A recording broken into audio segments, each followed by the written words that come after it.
Good morning, everyone. Please make your way to your seats. Our program is about to begin.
Good morning, everyone. Please take your seats. Our program is about to begin.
Good morning, everyone. Please take your seats. Our program is about to begin. Please turn your attention to the screen for a short video to start the 2026 Indo-Pacific Energy, Security, Ministerial, and Business Forum.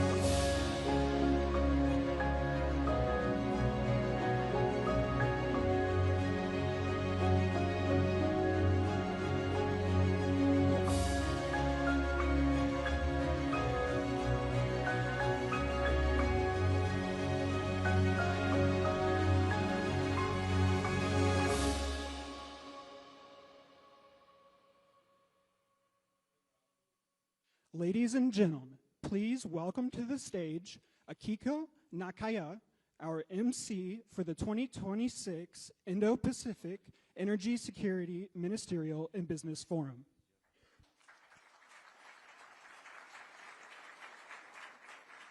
Good morning and welcome to the 2026 Indo-Pacific Energy, Security, Ministerial, and Business Forum. My name is Akiko Nakaya, serving as your MC. I'd like to welcome all our distinguished guests here in person and also those live streaming from around the world. To our person in attendees, please wear your credentials at all times.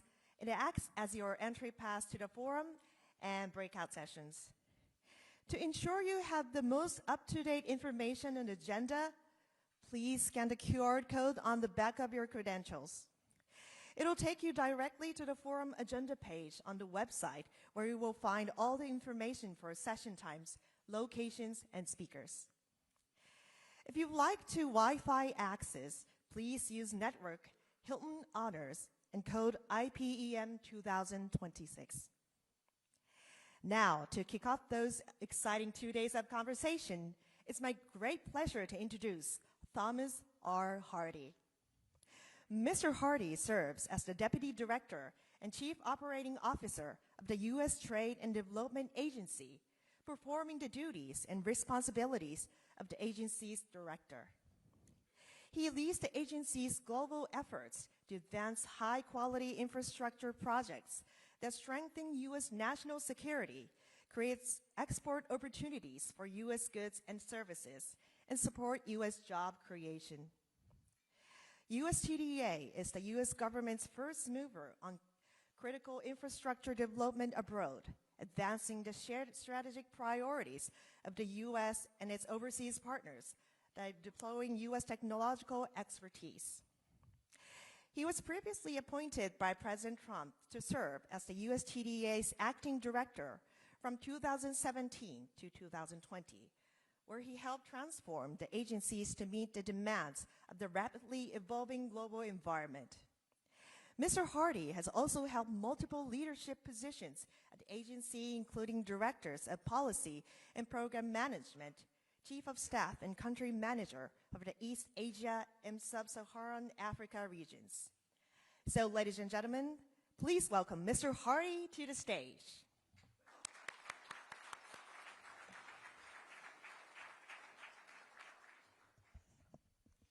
Good morning and welcome to Tokyo. I want to begin by thanking our co-hosts for this next 2 days, the Ministry of Economy, Trade, and Industry here from Japan, and the U.S. National Energy Dominance Council being led by Secretary Burgum, who you will hear from shortly. It is an honor to welcome heads of state, ministers, CEOs, and business leaders from across the Indo-Pacific region for this dynamic 2-day program. The Indo-Pacific is expected to see some of the fastest growth in energy demand anywhere in the world, making reliable energy a defining issue for both economic growth and our national securities. Energy security is more than just economic security, it's national security. and the United States is committed to support our partners and allies across the region to ensure greater energy security within our economies. Working together, we'll unlock investment and build resilient supply chains while ensuring the region's energy future is built on trusted partnerships, transparent markets, and secure infrastructure. This forum reflects the United States' commitment to working with our partners across the Indo-Pacific region on our shared energy security priorities. The United States is bringing a whole-of-government approach to this forum, led by Secretary Burgum, with leaders from the State Department, Department of Interior, Department of State, the Export-Import Bank, and the U.S. Trade and Development Agency. A central feature of IPEM is the partnership between government and private sector.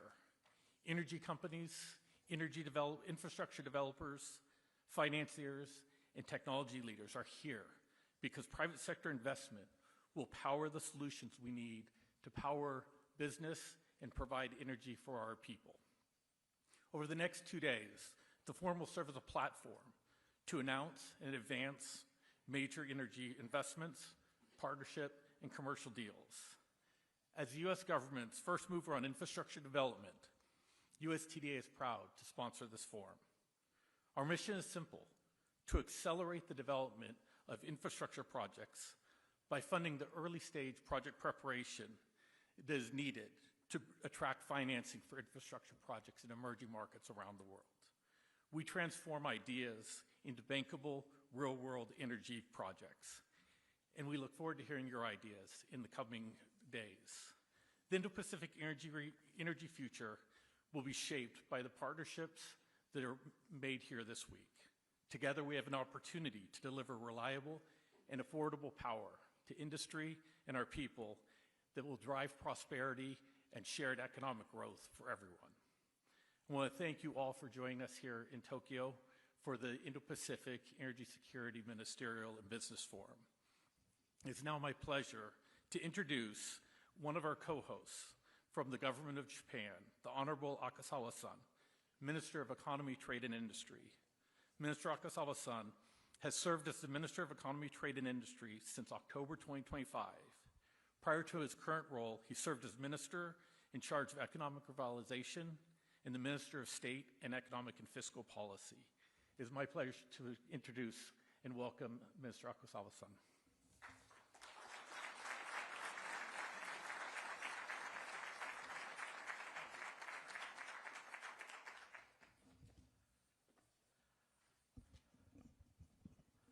Good morning, distinguished guests, ladies and gentlemen.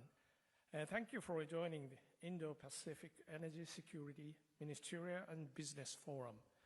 I am Ryosei Akazawa, Minister of Economy, Trade and Industry, Japan, but I suppose far better known as Minister in charge of Tariff. Right, thank you, Chief Tariff Negotiator. It is an honor for Japan to co-host this event with the United States, led by Mr. Burgum, Secretary of the Interior, and Mr. Zeldin, Administrator of the Environmental Protection Agency. I thank all leaders and ministers who have traveled a long way to Tokyo. Amid escalating tensions in Middle East, navigation through the Strait of Hormuz, the critical route for global oil and LNG trade, has been severely affected. The risk of tight supply and surging prices of energy can directly affect our economies and daily lives. Asia imports more than 80% of the crude oil that passes through this strait. We therefore may suffer from severe impact. Today's forum brings together distinguished heads of states, energy ministers, and business leaders from both energy-producing and energy-consuming countries across the region. The forum provides a perfect platform for all of us to jointly identify issues and work on practical solutions to the unprecedented challenge to energy security. We, the directly affected region, have an important role in sending a clear message to the world that we are effectively responding to the challenge and making best efforts to stabilize energy markets. In some Asian countries, long queues have formed at gas stations as people seek scarce fuel. Exports of oil products have stopped. Japan, too, relies on the strait for more than 90% of our crude oil imports. To protect the daily lives of our people and economic activity from potential risks, the government of Japan has been taking proactive measures. We decided to release our oil reserves to fill our supply gap and support global market stability. Furthermore, I discussed the matter with the Executive Director of the International Energy Agency and participated in the G7 Energy Ministers meeting. I emphasized the severe impact in Asia and stressed the need for a collective action at global scale. Working jointly with the United States, we led the discussion in the G7 and IEA, which resulted in the largest collective oil stock release in its history, amounting 400 million barrels. Likewise, I'm sure that the leaders from both energy-producing and energy-consuming countries gathering today are vigorously making their own efforts. Our task here is to bring our initiative together and transform them into a collective and powerful response to stabilize global energy markets. We can achieve this in this forum. Let's broaden our horizon beyond immediate emergency measures. The long-term and strategic choices we make today on how we develop resilient energy systems and supply chains will shape the Indo-Pacific region's energy security for decades to come. The Indo-Pacific region is the engine of global economic growth. Energy demand will increase substantially, along with our economic growth, digitalization, AI transformation, and spreading air conditioners. Building abundant, affordable, clean, and resilient energy supply system is crucial to meet the robust demand. Working closely with the United States, Japan will bring solutions and contribute to strengthening energy security throughout the region. I'd like to highlight 4 key concepts in navigating this journey. First is diversification. The lessons learned from the case in the Strait is that overdependence on single solution, whether on energy source, supplier, transport route, or supply chain, will make us weak. Diversification has always been and will remain central to energy security. In the Indo-Pacific region, where energy demand will grow significantly, we must build a diversified energy system and achieve the triple breakthrough of economic growth, energy security, and clean energy. The second is abundant energy. Energy demand will contribute to rise with the expansion of AI and data centers. A stable supply of abundant energy is indispensable. In this regard, the United States, the world's largest energy producer, has shown a firm commitment to unleash their energy abundance to Asia. Japan truly welcomes such commitment that brings great reassurance to our markets. Third is energy technology. Japan is a department store of energy technologies, possessing full spectrum of energy technologies and innovations. Japan and the United States have jointly worked on a wide range of energy projects, such as LNG, nuclear, power grids, geothermal energy, and more. By sharing these technologies and experience across Asia, we can help strengthen regional energy security together. Fourth is finance. As energy infrastructure continues to expand across the Indo-Pacific, the region's finance needs will grow substantially. One challenge is that certain sectors, such as nuclear and LNG, require large-scale investment with long payback periods, making it difficult for private actors alone to commit. It is therefore essential that public and international financial institutions step up to meet the growing finance needs. I am encouraged that the World Bank, JBIC, and US Exim are participating in this forum. I look forward to active discussions about the important role of the public sector. You have all gathered from East and West today, here in Tokyo. Japan serves as the connecting hub between the United States and the Asian region. As a trusted partner, Japan has worked closely with our friends in the United States and across Asia to build resilient and prosperous economy and society. We will keep contributing to regional and global energy security by providing our technology, finance, and human resources. I hope that this forum will lead to many concrete ideas, actions, and projects. I wish all participants a highly productive and rewarding time here. Thank you very much. Thank you all.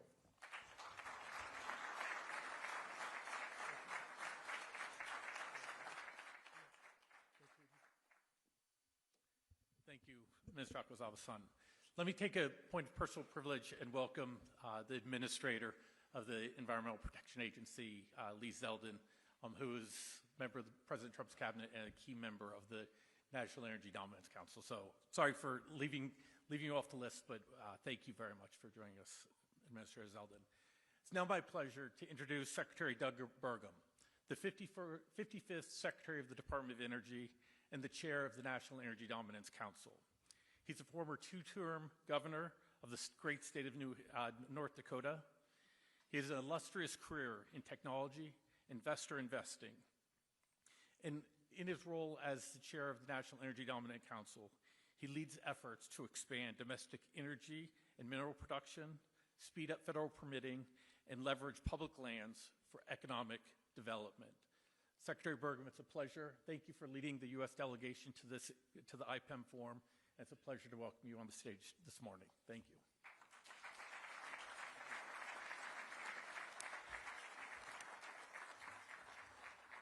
Morning, everyone.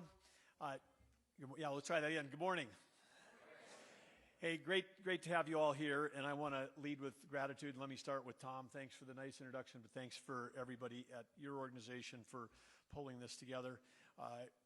You just acknowledged my fellow cabinet member, Lee Zeldin, who's doing, he's going to be closing out today with remarks, but doing the greatest amount of smart and capable deregulation ever conducted, I think, ever in the history of the country. So make sure you stick around for that, helping accelerate your investments in a productive way.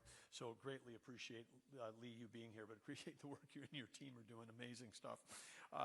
And then, of course, in the audience, we have representatives from 17 different countries that are here. We also have the presidents of 3 of our COFA states. This is the Compact of Free Association. We got Palau, the Republic of the Marshall Islands, the Federated States of Micronesia. But let's, for all of the folks that are officials, if you're an official from another country, could you just stand up, please? And whether you're a president, a minister, a staff person, you're one of those 17 countries? What, are you all lobbyists? What? No, come on, let's stand up. There's more than 2 people here. Come on, stand up. Don't be bashful. Don't be bashful if you're here. But anyway, thank you for being here for the ministerial part of this, and appreciate everything that all of you are doing. So gratitude to you. And then Minister Akazawa, thank you for kicking things off this morning. Thank you for being here. Thanks for the incredible partnership. I want to thank our Ambassador Glass is here. Ambassador of the U.S. doing a fantastic job. Give him a hand. And across the team that we have, for Lee and I leading this delegation, it's so fantastic. But in addition to USTA, we've got folks, a bunch of great leaders here from the Department of Energy, including 2 Assistant Secretaries, Housefite and Robertson. They're here. You're going to hear from them. A bunch of folks from DOI, Jared Agan, who's the Executive Director of the National Energy Dominance Council inside the White House, is here, and his team. We got the Chairman, John Janovich of the XM Bank, which is a key piece that's here, Development Finance Corporation. We got folks from State, from Commerce. We've got folks from the National Security Council, and many more, I'm sure. But we're here, as was said by Tom in the first introduction, it's the whole of government. Prior U.S. administrations had used the whole of government to try to shut down energy that was reliable, affordable, and secure. The team that's here is to try to make sure that we can achieve, the simplest way to describe energy dominance is that we have energy to allow for prosperity at home, and that we have the ability to sell energy to our friends and allies like all of you across the Pacific, so that you don't have to buy it from adversaries. And maybe they're not an adversary, but maybe you have an alternative source of supply where you've got a secure source of supply that can't be interrupted by a terrorist regime. So that's the whole point. This conference was set up months ago. It was conceived, last year. We held a similar one 2 weeks ago in Washington, D.C., interestingly, at the new Board of Peace building in Washington, D.C. We had over 20 countries, and who were the folks that were the most prominently there? All the leaders and the ministers from Eastern Europe were there, because these are folks that understand. They're in the front lines of what it's like to not have energy security when they were all dependent on buying gas from Russia, and then Russia cut them off. So, again, America has an opportunity working with all of our allies to create a more prosperous world and a more secure world if we're together. And that's just not on liquid fuels like oil and gas, but as we work together on technologies to produce more electricity, which we need because we're entering an era where we need more, not less. And then also, nuclear. There's President Trump last year signed 4 executive orders, and during that, we've accelerated the flow of technology investment into nuclear like we haven't seen in decades in our country, and unleashing all kinds of innovation around small modular nuclear. I know we've got breakouts on that. Also, before the recent tensions in the Middle East, everybody in this room, understood the threat we were under from having a single country control 85 to 100% of the processing of the rare earth and critical minerals that are needed if you arrived at this conference, you were using rare earth minerals because you've got a cell phone, you flew on a plane, you probably drove in a car, you stayed in a hotel. It's so embedded in our economy today that even though we just took it for granted, we're touching these every day. And again, in the same way, whether it's a geographic strait in the Middle East or whether it's a control of supply, for us to achieve the full potential on this planet, we've got to have reliable, affordable, and secure, meaning from partners you trust that can deliver and not hold you literally hostage economically around any of these elements. So this is the energy dominance approach that President Trump is taking, and thank goodness we have a leader in President Trump who understands that you cannot separate energy policy from economic security, and you can't separate it from national security. So that's the top line. But I would say, again, we gather it today at a timely and profound moment. It's a moment of importance, perhaps, in world history, and we're at the cusp of an incredible transformation. And global energy markets certainly today are being stressed by these large global events, but that makes it even more important that we have the discussions, the dialogues that we're having here today, and not just a dialogue, but we actually translate those dialogues into deals, that there's investments that are being made, partnerships being formed, commitments, because you can't have energy without infrastructure, you can't develop energy without investment, and so this is an opportunity to actually move from talk to action, and some of that action is going to happen because we'll be announcing a number of really significant deals at this conference as well. Let me spend a minute just on AI. It's sort of being buried under the news of the conflict in the Middle East. But when our administration took over, the Trump administration, there was one thing that was on the top of the list, and that was to make sure that Iran could never have a nuclear weapon. It's one thing for countries to have nuclear weapons. It's another one to have one that's held by a regime that would absolutely use that nuclear weapon. against their stated enemies, and that is something that we just couldn't have happen. And so obviously been working on that since last June.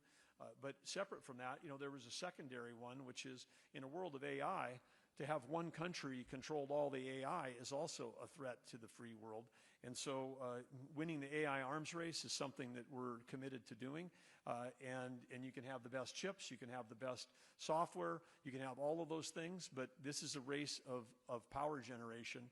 And this required in the United States, and it's going to require in some other countries as well, certainly some well-known ones in Europe, that have to do a 180-degree turn, because we were in this era of I'll call it climate fantasy, and I don't mean that in a pejorative or ideologic way, but if you're selling all your citizens and the idea about it using the word transition, that would imply that we have something A and we're going to move to B, and those are going to be equivalent. But don't worry, B is going to be cleaner and cheaper, and it turns out that and there's an assumption that when you go from A to B, you're still going to have the same amount of power.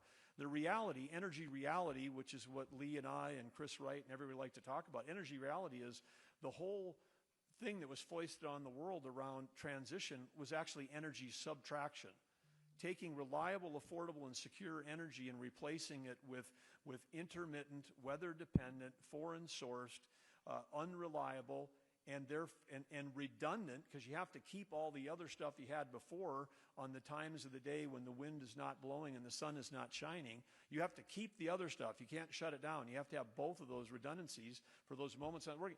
So it turns out it's not reliable, it's not secure, and it's not affordable. I mean, just take a look. I'll just share facts. I'm not picking on our friends from Germany, but I think it's well known that in Europe they were the leader in trying to achieve this energy transition, and they spent close to $500 billion, $500 billion on a transition. And they transitioned to a situation where they produce 20% electricity than they did before, and that's 20% less when the sun is shining and the wind is blowing. So it's 20% less in good conditions, and then the electricity costs 3 times as much. Now, I said I was going to talk about AI, and you're like, oh, you haven't talked about that much yet. AI, it's amazing. We stand here in a place like this, and we go like, wow, look at these lights on the stage. Look at the fact that, the homes we heat, the food we cook. I mean, electricity, thank you, Benjamin Franklin, Thomas Edison, and everybody that came along, Tesla, anybody else along the way that was involved in harnessing and powering electricity. It was a miracle transformation for our planet to be able to generate electricity. But now, for the first time in human history, that we are able to take electricity and not turn it into light or heat. We can turn it into intelligence. Everybody talks about data centers. They're not a data center in the traditional sense that we've had data centers for decades. Closed-loop systems that maybe would manage transactions between a customer and a company, and that was it.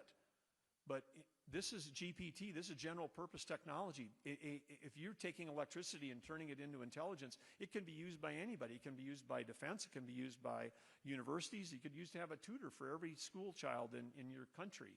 You could cure cancer. It is all these things. It's going to be, software has always been the greatest extension of human capability, and now we have a situation where it is going to move at a speed, and it's moving at a speed that it's hard for anyone to comprehend. I spent 30 years in tech before I ever thought about getting into public service, and during that time, I watched companies, fail to keep up because they couldn't keep up with Moore's law.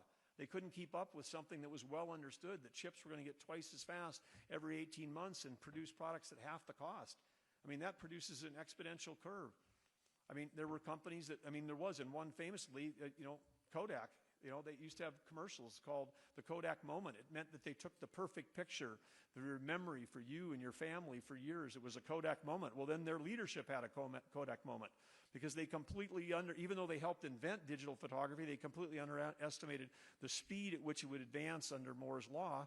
And you take one of the most iconic brands, best-known brands in the world, one of the largest top 30 market cap companies in the world at one time, and then they disappeared. And this will happen again in the world of AI. If leaders and countries and companies don't understand, we have people around the world right now that are, including in the United States, that are wanting to ban.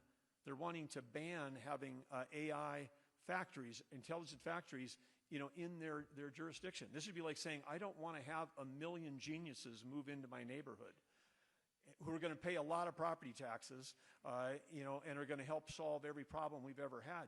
But again, there's an undercurrent in free democracies, and I can say with great certainty that part of this is when we're in a global power competition, there are people that don't want us to build AI factories. There are people that will spread misinformation around that. But the one thing for certain we do need more power, and if we don't generate energy addition is what we need, not energy transition, because transition always meant subtraction. Energy addition is what we need. That's part of what this conference is about.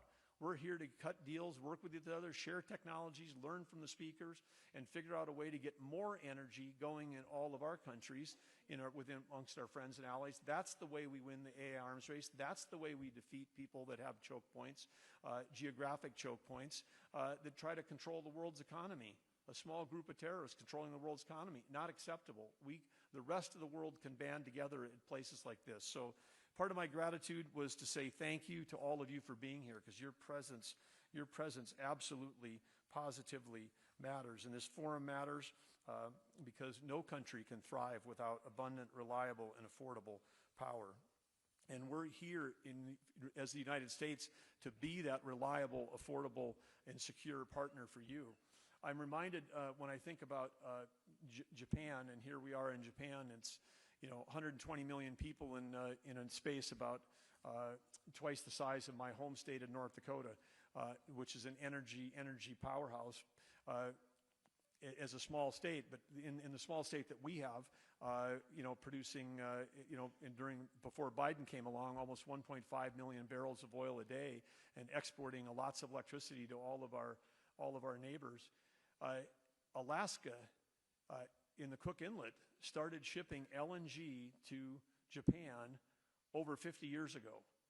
There's never been a time, a month, a day, a week when that supply route, which goes down the Aleutian Islands towards Japan, has ever been interrupted.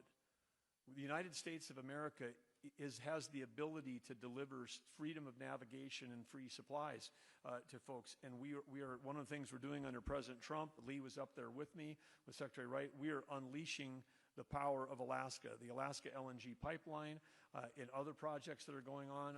We expanded Alaska oil development. The Department of Interior has been working day and night with the state of Alaska, with EPA, the Department of Energy, and many others to make sure that we can take full advantage of the incredible energy resources in Alaska to supply that to all of you. And it's not just Japan, it's Korea, it's Thailand, it's the Philippines, it's Taiwan. It's all of the countries that are important partners to us here, but it's also, again, in the audience today, and we'll be stopping at one on the way back. We stopped at Alaska on the way over. We're stopping at Hawaii on the way back. We're also stopping in Guam, where we have a large military presence.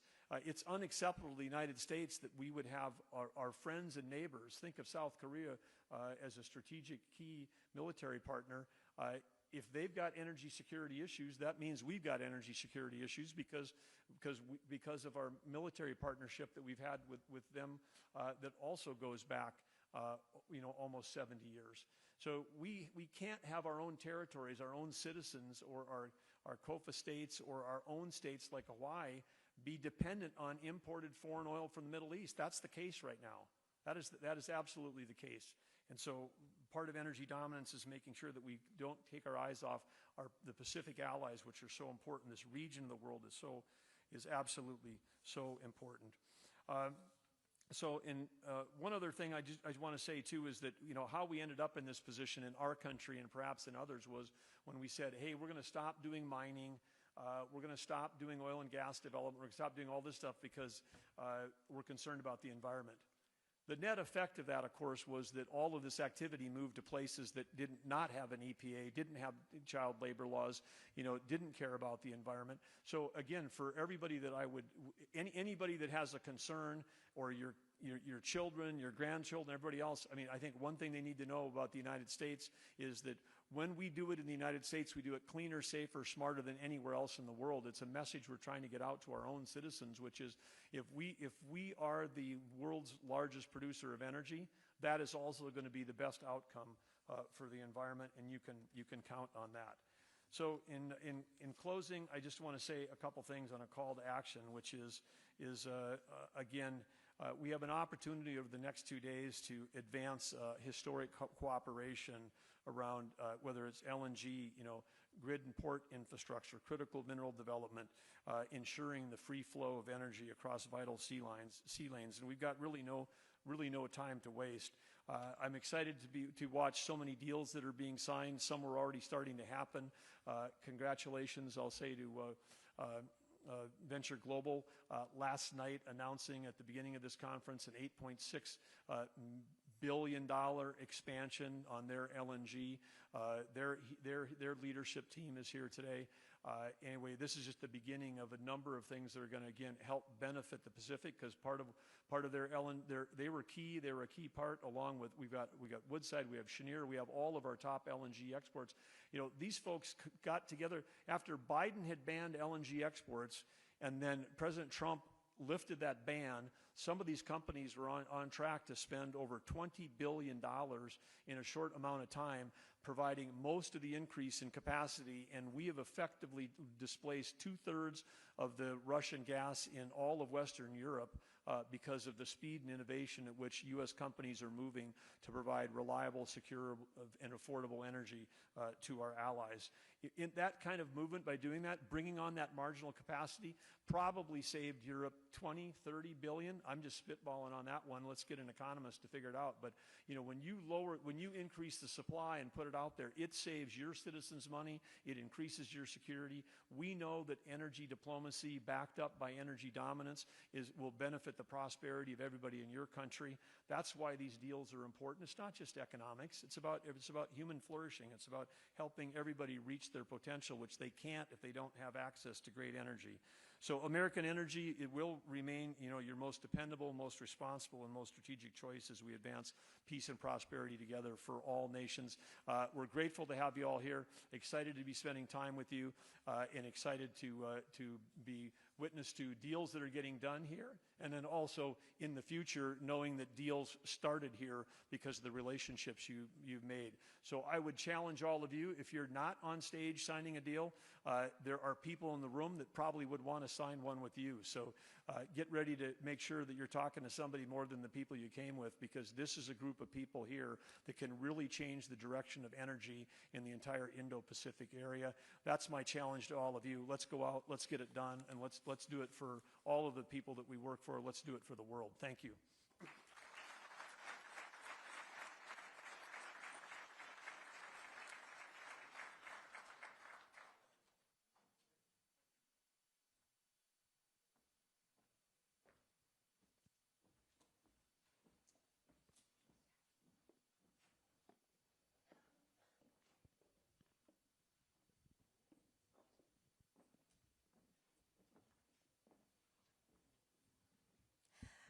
Thank you very much, Mr. Hardy, Minister Akazawa, and Secretary Burgum. Now, I know all the distinguished guests in government and private sector are very excited to be part of this wonderful opportunity for productive interaction among trusted allies. So let's get started. Our first plenary panel will focus on reliable energy for Indo-Pacific growth and security, and will examine how reliable, dispatchable energy underpins economic growth, technological leadership, and national security across the Indo-Pacific region. And now we have all the panelists and our moderator, Audrey Robertson, Assistant Secretary at the United States Department of Energy. Ms. Robertson leads the Department of Energy Office of Critical Minerals and Energy Innovation, where she oversees one of the largest energy research and development portfolios in the United States. So, Assistant Secretary Robertson, the floor is yours. Thank you very much, and thank you everyone for being here. My name is Audrey Robertson. I'm the Assistant Secretary of Energy. That was a nice, warm introduction. I'm honored to help kick off the discussion at the Indo-Pacific Energy Ministerial Business Forum. And the topic of our panel is how reliable, dispatchable energy underpins growth, economic, and national security. As we know, energy is the enabler of everything we do. Energy is not a sector of the economy. It is the sector that enables all of our economies. Energy is life, indeed. This panel could not be more timely. Industrial growth, electrification, the rise of AI, and growing manufacturing are driving electricity and energy demand across the region and around the world. Governments and businesses must act strategically to ensure that they can meet this new demand and that the energy they provide is reliable, affordable, and secure, especially secure in this moment. The panel will cover the role of different energy sources and the constituent supply chains in meeting rising energy demand across the region. I'd like to kick off the panel by having each of my panelists introduce themselves. Balaji, I'd like to turn it over to you first. Well, thank you, Audrey. Good morning, everyone. It's great to be here. I am Balaji Krishnamurthy. I lead Chevron's business in Australia. Chevron is one of the largest global energy companies. We have a footprint across the entire value chain, upstream, midstream, downstream, selling crude oil, gas, natural gas, LNG, and refined products. In Australia, we have two very large LNG developments that contribute nearly 6.5% of the global LNG to the market. And together with our position in United States and Africa, we are proud to be providing one of the leading energy sources supply into Indo-Pacific region, particularly Japan. And it's a really important conversation we are having here today. So I want to thank the US government and the Japanese government for organizing this panel. So look forward to the conversation. Good morning, Ohayo gozaimasu. My name is Daniel Lippman. I go by Dan. I have the responsibility for Westinghouse's global new reactors business, with taking care of those transactions. Westinghouse, for those of you that don't know, has been purely in nuclear energy for quite some time and involved since the very beginning of the nuclear age. And we have very significant activities ongoing, of course, in the US, Europe, and in the Indo-Pacific region. Thank you. Thank you, Secretary Robertson. Thank you to the Japanese METI, US DOE, and USTDA for convening this gathering of the leaders that are before me. Thank you, Excellencies. Thank you, ladies and gentlemen. Stephen Kobos, Accelerate Energy. We're a US-based LNG infrastructure company. We focus on the downstream. We have all kinds of assets that help get LNG into markets that have never had it, or markets that wish to expand. Those vary from our FSRUs, or floating terminals, which have about 55 million tons of regas capacity, which are deployed globally, LATAM, Caribbean, Europe, Middle East, South, and Southeast Asia. Also have power plants providing pull-through. We even truck LNG. We'll do whatever you need to get it to your doorstep and in your market and open up your market. We like to think that our business, simply put, is energy security, and we can get into that discussion further. I know energy security is front and center with everyone's minds here. We have two assets in the Gulf, Persian Gulf, that are currently providing energy security for our clients there, and obviously the safe and well-being of our men and women of our crew are front of mind for me. But we are doing what we do every single day, and that's providing reliable security for countries. Good morning, everyone, and mabuhay. I'm Joby Bacordo of the Philippines Department of Energy. Among the more important tasks that I'm given as a department undersecretary is as a co-chairperson of the Nuclear Energy Program Coordinating Committee of the department. And also, I'm the focal person of the department in ensuring the development of offshore wind ports. I am also the focal person for Bangsamoro government concerns, among others. Thank you, Audrey. Thank you for those introductions. Let's jump right in. Given the activities over the last several weeks. Hydrocarbons have been obviously a focus of conversation, a focus of major attention around the world. I'd like to turn to our two panelists in the hydrocarbon world, Balaji and Stephen. Could you give us some perspective on how you see the events in the Middle East? I'm happy to start.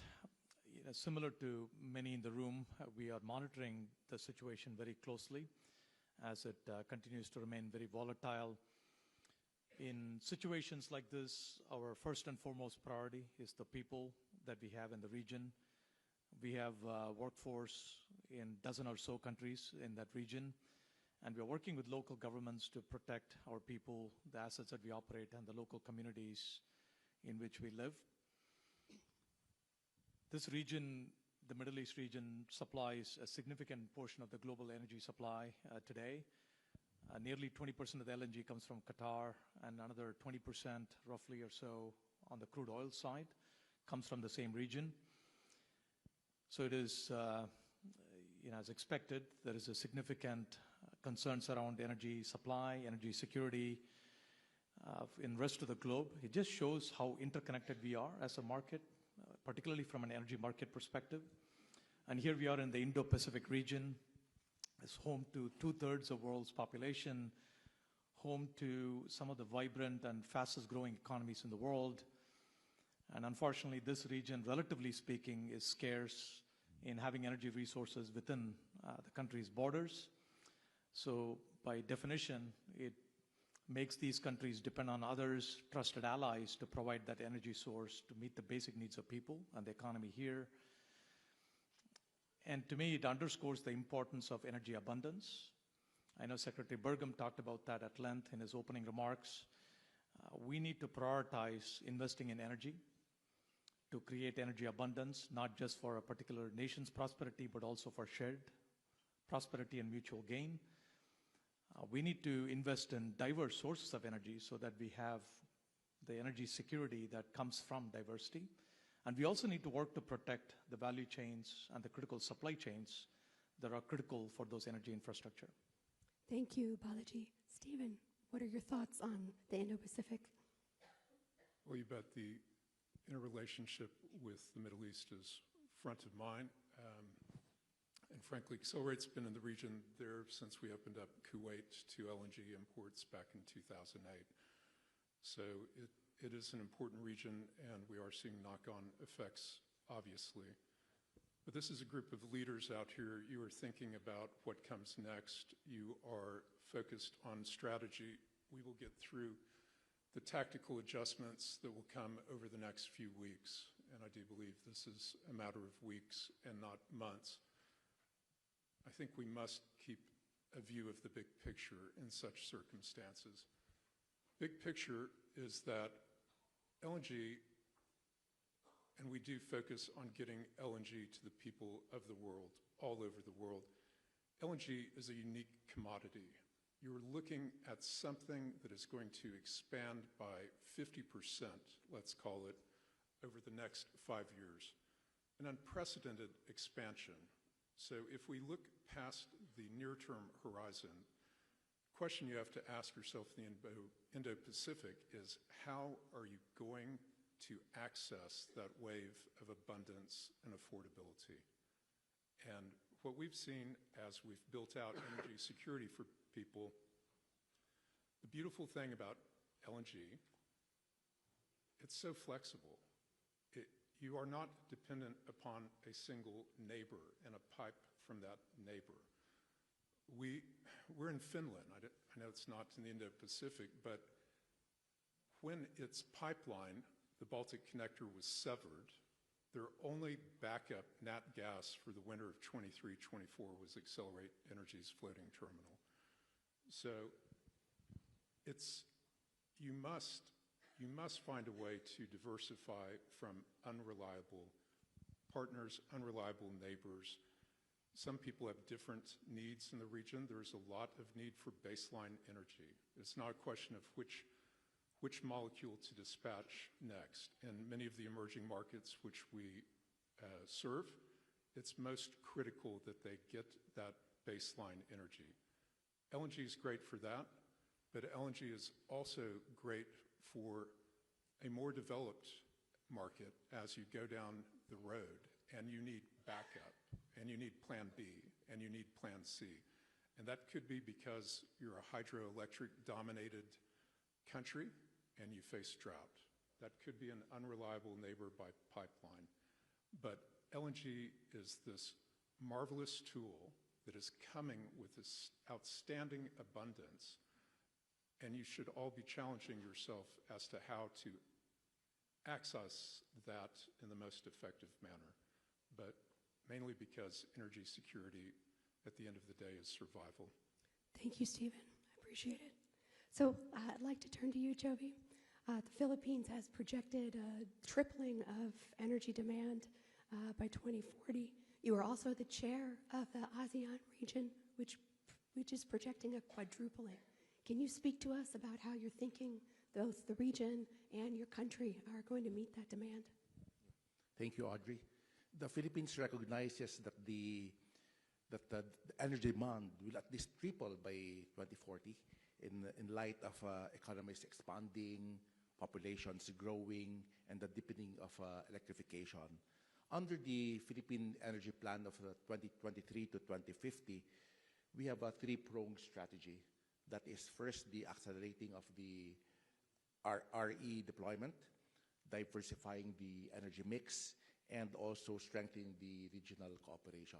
On accelerating the RE deployment, in our Philippine Energy Plan, our intent is to increase the RE share in the power generation mix to 35% by 2030 and 50% by 2040.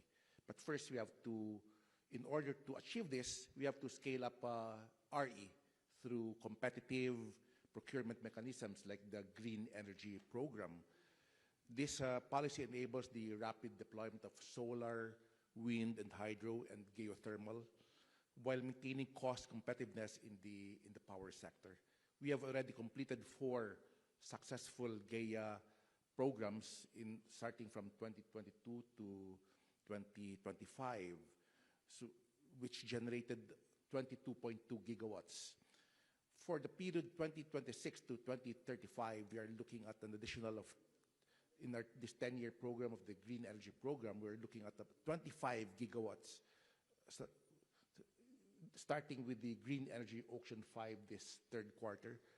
This is the fixed bottom offshore wind technology. We're looking at 3.3 gigawatts capacity.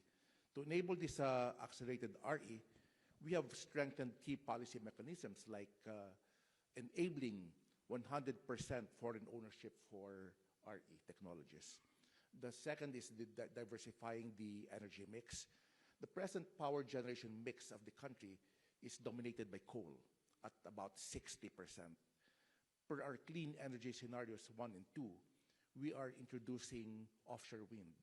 We are looking at offshore wind by 2028 and also waste to energy technology by 2028. None of these are existent in the country right now. And we're also looking at nuclear energy by 2032. For offshore wind, currently we have 91 offshore wind energy service contracts with a potential of 68.5 gigawatts. On strengthening regional cooperation, this year the Philippines is the ASEAN chair. We are prioritizing stronger collaboration through the ASEAN Power Grid, which is a flagship regional initiative to interconnect national power systems via cross-border transmission lines and submarine cables. Under the Philippine chairship, we are advancing the operationalization of this enhanced MOU on the ASEAN Power Grid. So as regional planning progresses, the Philippines is projecting physical interconnection with other ASEAN member states by 2040, with broader regional integration envisioned by 2045. So together, these efforts aim to build a more integrated, resilient, and sustainable ASEAN energy system, capable of meeting the rising demand while ensuring that energy remains secure, reliable, and affordable across the region. Thank you very much. Those are two very different ways to look at the challenges in the region, yet there is a third way to meet the energy demand, and obviously nuclear is back on the main stage and a very exciting part of the energy mix, both in the United States and around the world.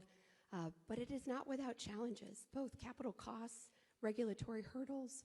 I'd love to hear, Dan, you talk a little bit about how you at Westinghouse are looking at the Indo-Pacific region and the role nuclear could play at meeting this rising demand.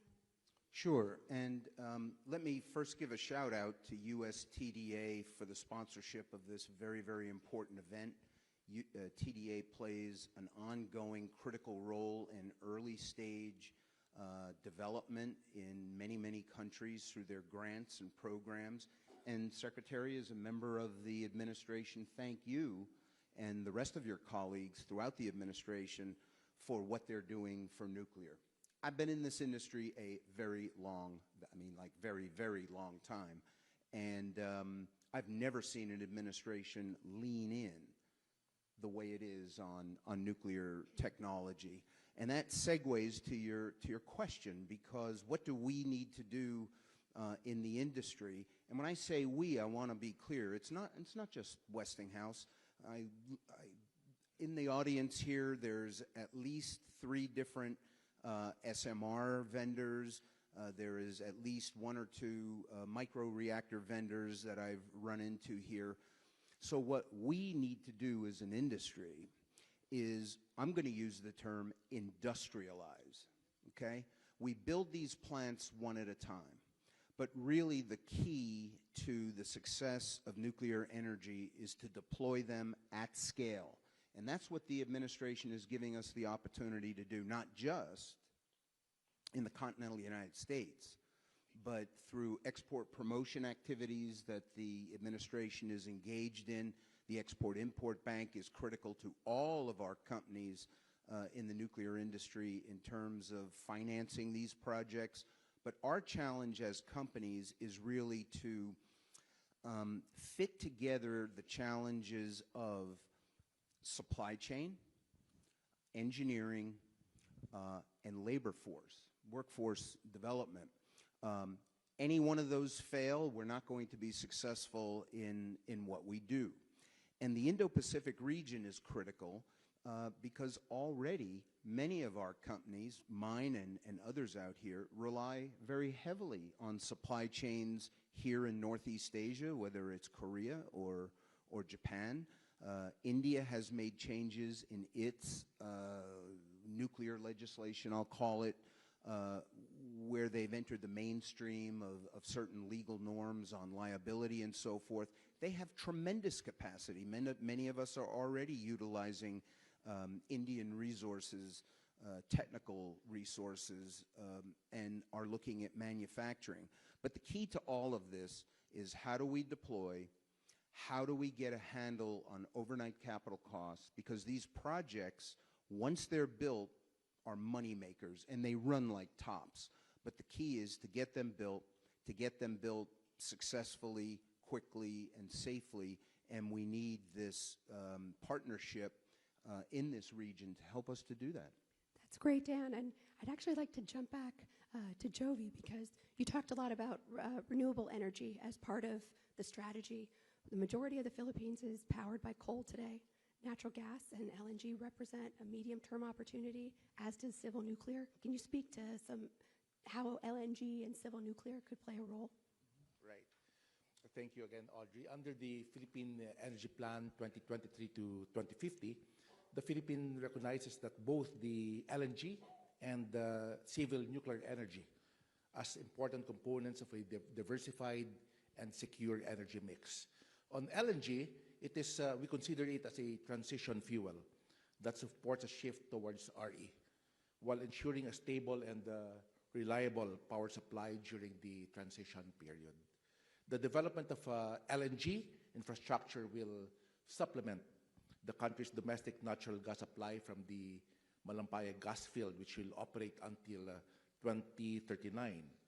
Natural gas will help ensure sufficient power supply while RE gradually increases its share in the energy mix. In short and simple language, we need LNG because most of these RE technologies are of the variable variety. So right now we have 2 operational LNG terminals, both located in Batangas, that is in Luzon. The first-gen LNG terminal supplies gas to 4 gas-fired power plants. The terminal has a regasification capacity of about 5 million metric tons per annum. And the second is the Linseed Field FSU and onshore regasification terminal, which supplies gas to 2 gas-fired power plants. In addition, 2 LNG terminals are planned in Bataan for 2028 and 2030. For the civil nuclear energy, the Philippines is advancing the development of civil nuclear energy as a medium to long-term option to ensure energy security, provide reliable and low-carbon baseload power, and low-carbon energy transition. We are targeting the commissioning of our first nuclear plant by 2032, with projected capacities of 1.2 gigawatts by 2032, 2.4 gigawatts by 2035, and 4.8 gigawatts by 2050. So that is a very modest target, but I believe that we can do more. The Philippines is also strengthening its nuclear governance and regulatory framework. A law has been passed to creating the PhilAtom, which will serve as the country's independent nuclear regulatory body responsible for safety oversight and licensing. Likewise, the department came up with a department circular, the framework for the integration of nuclear energy in the country's generation mix. The policy designates the first nuclear power plant as a pioneer project, exempting it from the usual competitive selection process and granting fast-track permitting to help address the large upfront capital. So ultimately, the civil nuclear power can provide reliable baseload capacity that supports grid stability. In the context of the current global supply chain disruptions and energy market volatility, both LNG and nuclear energy are viewed as strategic investments that enhance energy security, system resilience, and fuel diversification, complementing the country's broader transition towards a cleaner and more sustainable energy system. Thank you. As we talk about LNG, I'd love to jump back to our 2 panelists on LNG. But Stephen, can I start with you? We just heard a perspective on LNG and how it could help the Philippines as more of a bridge, if I heard you correctly. But what role do you see in long term for U.S. LNG to be a partner and enabler in the region? I'd love your comments, and then I'd love to hear from Balaji as well. Sure. One person's destination is another person's bridge. I tend to think it's a destination, but I also like whenever Secretary Burgum often speaks about energy addition, not energy transition. And let's face it, much of the Indo-Pacific, while I love the cool weather in Tokyo, and I'm glad I brought a coat, but much of the Indo-Pacific is warm. They need air conditioning fully as much as America does. They're entitled to air conditioning. It's AC, it's also AI in many of these countries. And if you want AC and you want AI, it's going to have to be energy addition. And if it is energy addition, then something that can scale, can be baseload, can be dispatched as backstop. It can be a backstop to intermittent renewables, whether that's drought in a hydroelectric country or a dark lull in a country with solar or wind. But unreliable energy is not energy security.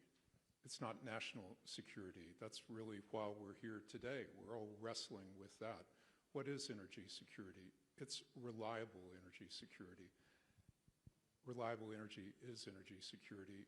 And this wave that's coming in large part from the United States is going to allow the diversification that the region needs to meet these needs for all of their ambitions.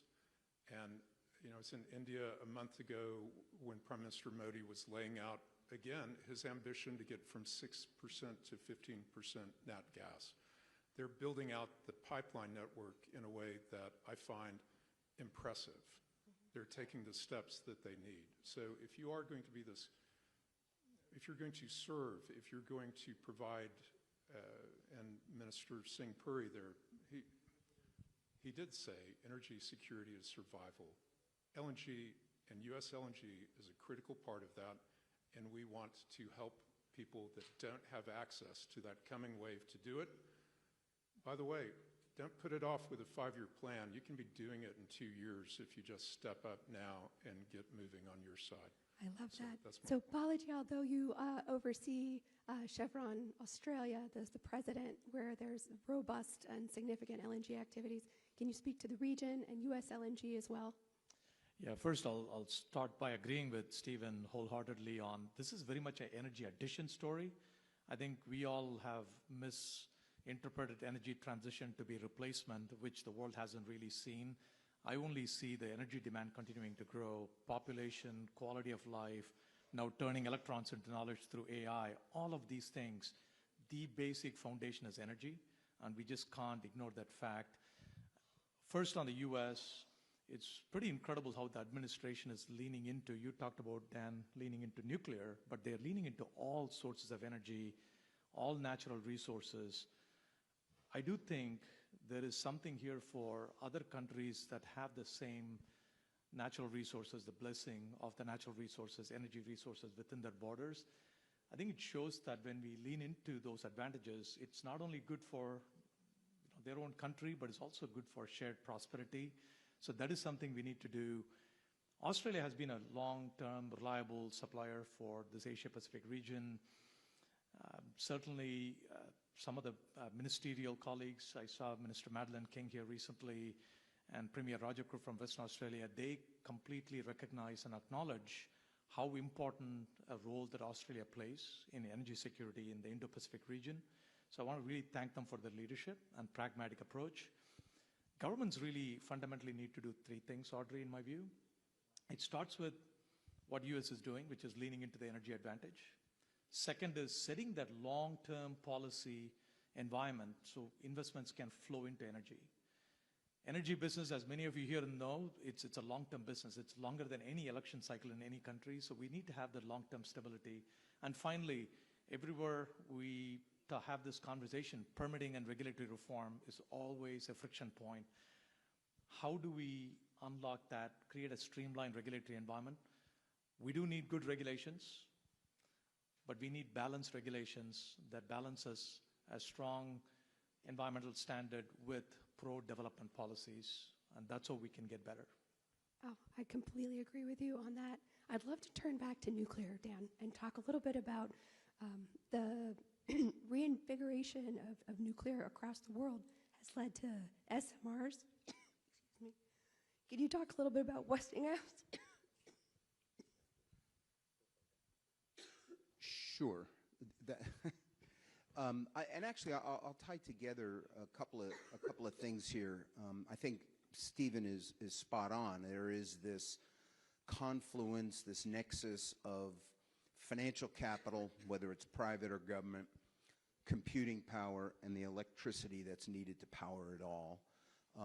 I mentioned to Giovanni, we were waiting there, and I told you I'd been around a long time. I worked in the Philippines, and in 1985 worked on the Bataan nuclear power project, which got finished and never put into operation.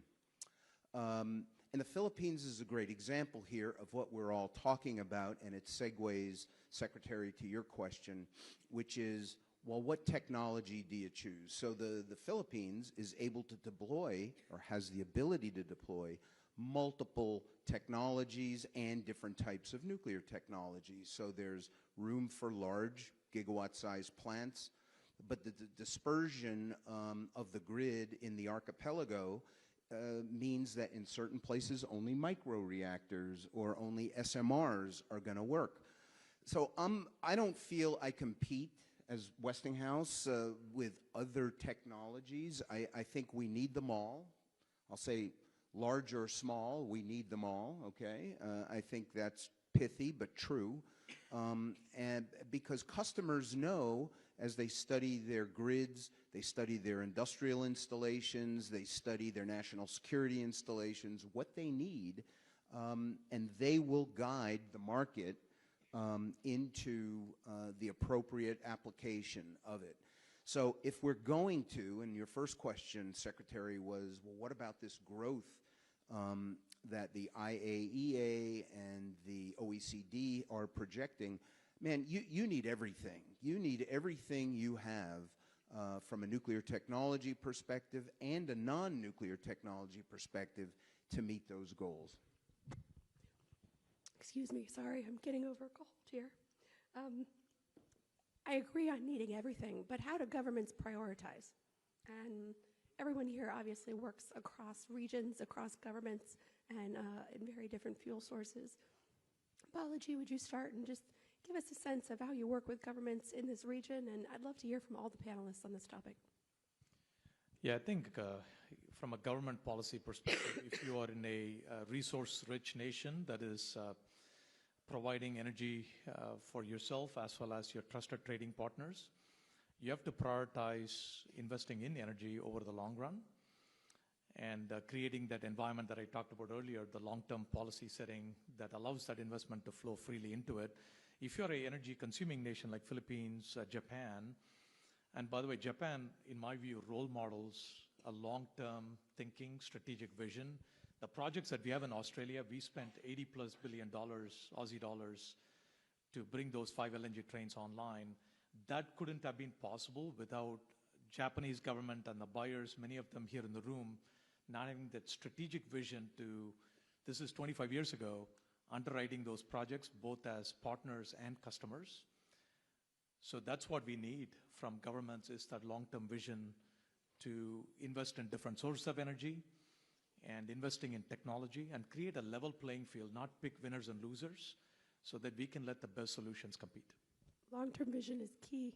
Dan, do you have anything to add about how, Westinghouse, obviously nameplate in nuclear energy around the world, working with countries and governments, how do you see that?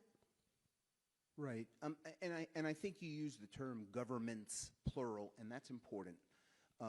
As a Pacific nation, if you look at the United States and you look at the structure of the industry, the electricity industry in the United States, it's dominated by investor-owned utilities. That is not the case. It is the case in Japan. It is not the case in most other places in which Westinghouse operates. So you're dealing with home governments, host governments, and our own government. And I think as well as the customer, whoever's going to deploy the technology, which in this region are largely state-owned enterprises. So earlier in one of my answers to the earlier question, I'm a big believer in partnerships. It's a public-private partnership with the host government and our own government, just like we're doing here, and partnerships in the supply chains particularly, and in Westinghouse's case, where we have two great owners, Cameco and Brookfield, that supply uranium product, and on the one hand, and capital on the other. It's really getting a whole of government and whole of industry approach here, and I think that's the same with my colleagues out there too. Thank you, Dan. Stephen, obviously you have a product that can, and a service that works with any nation. Could you talk a little bit about, just briefly, we're a little short on time, could you talk about how governments help prioritize that? We find, especially for a market that has never had LNG, you have to work collaboratively with the government, because it's just, anytime something's new, there's no regulatory, tax, cabotage. I mean, it's many of the same things that always come up. So you've seen it a bunch of different times, and you roll up your sleeves and you work with them to help bring in this commodity. So, but I would say we are a unique point in time with this commodity, and you guys need to you leaders out there need to figure out a way to get infra in place to access it. Thank you. And I'd like to close our panel out with some comments from Jovi on how, as a Department of Energy, the Undersecretary, how do you work with not just LNG, and you had mentioned renewables, but also nuclear. How do you prioritize those for the Philippines, and how do you help other governments in the ASEAN region prioritize? While we are embarking on the increasing RE, we recognize that we cannot do away with LNG just like that. We have considered it as a transition fuel. As a matter of fact, we are inviting foreign investors to come up with more, if they can have more LNG facilities in the country. And most of the RE technology that we have now are solar and wind. These are variable RE. And in order to stabilize the grid, we need LNG. So LNG will be there for the medium to the long term. Well, we have some very different perspectives and some very valuable insights, both from the producer side, the nuclear side, and the government side that are critical to the region. Thank you, gentlemen, for joining me on this panel today. Thank you all for your attention and for hosting this event. We're on to the next panel. Thank you.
We'll be having our first deal signing shortly. Please wait until our stage is ready.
So now, thank you very much, Assistant Secretary Robertson and panelists, for such an insightful discussion. We now have the first of many exciting deals to be announced here. It's my great pleasure to bring back to the stage Secretary Doug Burgum, and as well as Minister Akazawa for your remarks.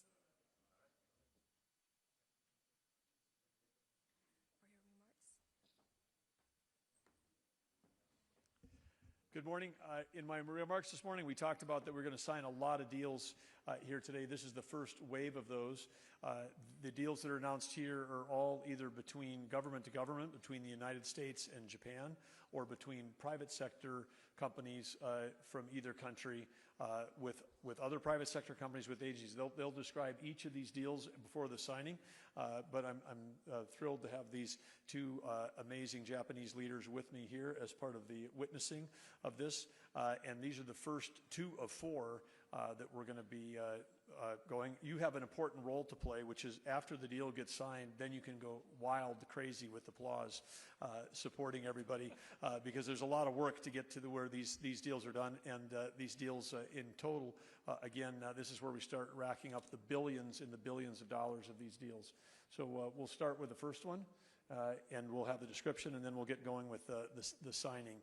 And if there's other folks that are doing photography, if you can get up here in the front and stay low, that'll be good, so that the rest of the audience can see the dignitaries and the signers. All right? Thank you.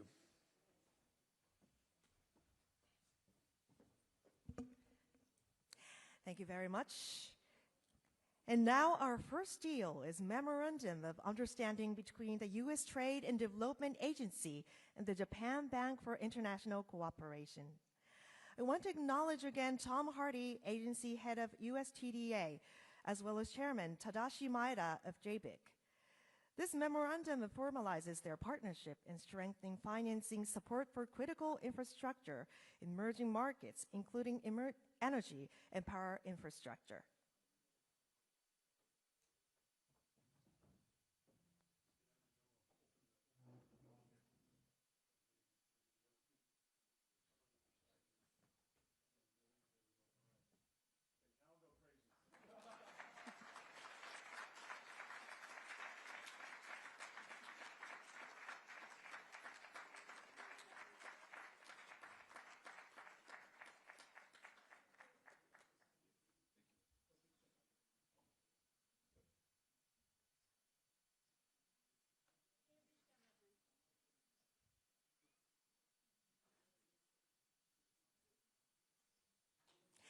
Thank you very much.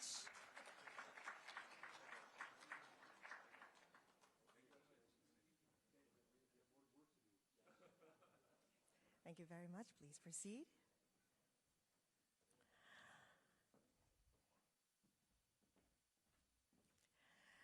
And now the second deal is a memorandum of understanding between Haltech International, Mitsubishi Electric, and Hyundai Engineering and Construction.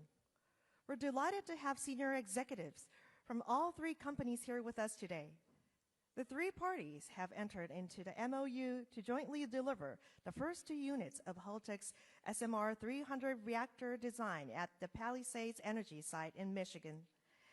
The partnership establishes integrated and repeatable pathway that bridges design, licensing, construction, and long-term operation through aligned technical and project execution roles.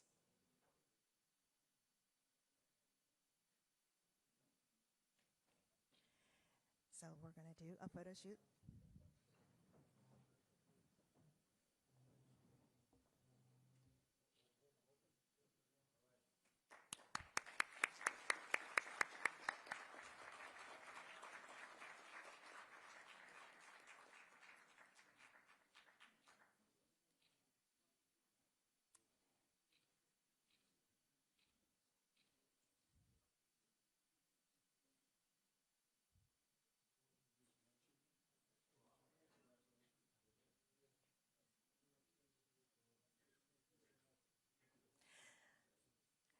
Thank you very much. Congratulations. Thank you very much. Please proceed. Thank you.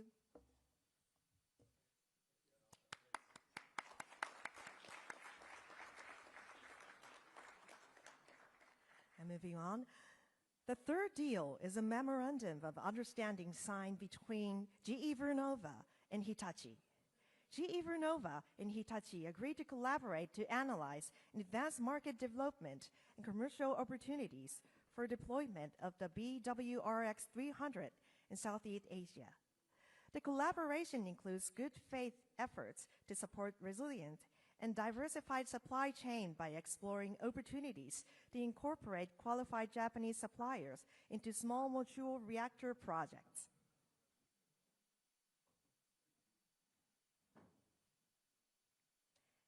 Thank you very much.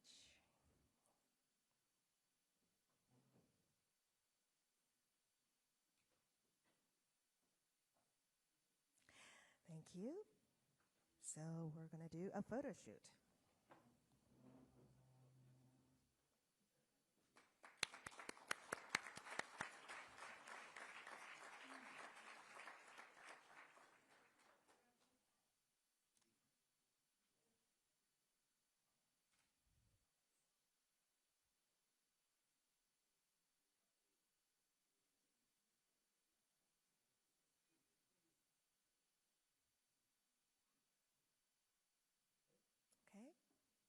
Okay, gentlemen, thank you very much.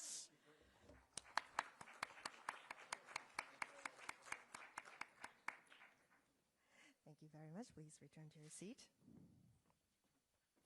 Now, our fourth deal is a deal between Japan's Energy for a New Era, JERA, Mitsui, and CF Industries.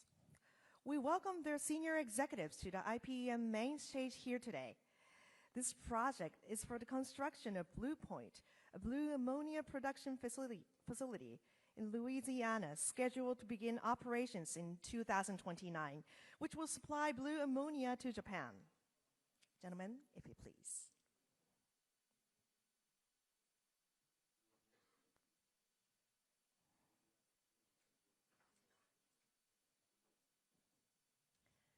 Okay, so we'll be doing a photo shoot.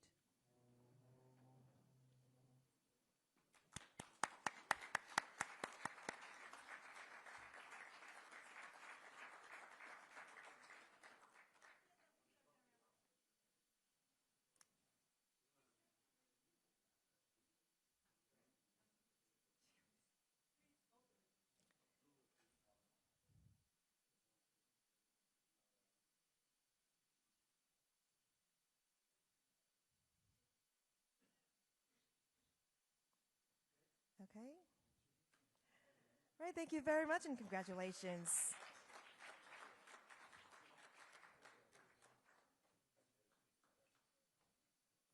Thank you very much. Please return to your seat.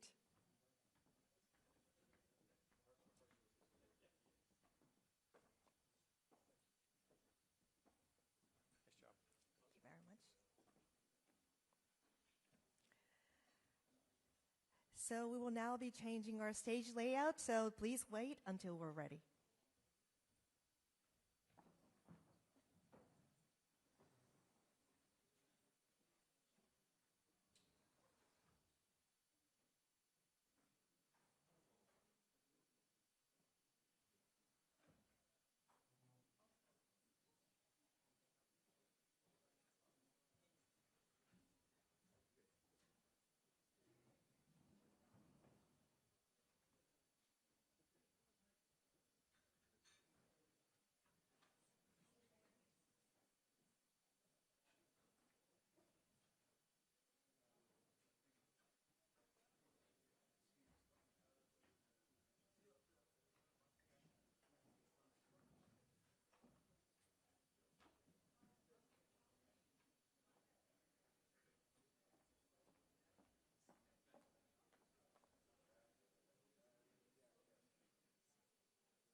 Okay, thank you very much for your patience. And once again, thank you to all the US-Japan deal participants. And now for our second plenary panel, Securing Energy Supply Chains and Infrastructure. In this discussion, panelists will highlight the diversification of energy and mineral supply chains, expanding port capacity and storage, strengthen grid resilience, and strong cooperation among trusted partners. Our moderator is Jared Agan, Executive Director of the National Energy Dominance Council, who will introduce the panel. The Honorable Jared Agan serves as a Deputy Assistant to the President and Executive Director of the National Energy Dominance Council at the White House. Mr. Agan has over 20 years of unique experience in federal government, media relations, international affairs, and politics, and now works at the President's direction to unleash American energy and export U.S. energy to our friends and allies. So I would like to hand over to Mr. Jared Agan and a panel to the stage, if you please. Hello, thank you. Hold on. Hello, thank you. Well, it's great to be here, and thanks everybody for making the trip out here. We have a great panel here with companies that I assure you, when several ministers and ambassadors and foreign dignitaries come in to see me at the White House, all of these companies come up in the conversation depending on what they're interested in. So you're in for a treat here today. Getting insight from each of these companies is hugely important to everything that's happening in the energy sector around the world. So I'm excited to talk to all of them. Given the time we have, I want to hear from them more than me. And so what I'd like to do is I'm going to first go to Mike Sable from Venture Global. If you haven't seen already, they have kicked off our conference here with a bang. Huge news overnight that we all woke up to, and then even before I came on this panel, I just approved a press release from the Department of Energy for more news around Venture Global. So I want to go straight to Mike, first of all, to talk about, first of all, his news, but also just in general, talk about how you're seeing LNG in the global sphere, especially given everything that's happening in geopolitics right now. So give us a little of your news, but then tell us kind of what you see as overall LNG in the world trade right now. Thank you, Jared. Good afternoon, everybody. Thank you, or good morning. Maybe good afternoon for me. Thank you to MEDI and the NEDC for bringing us all together. It's a particularly important time, obviously, to be working together on energy. Yes, this morning or late last night and this morning, we announced a significant expansion of our CP2 project in Louisiana LNG export facility. It is the second phase, where it's going to add another 10 million tons to the 20 million tons of phase one.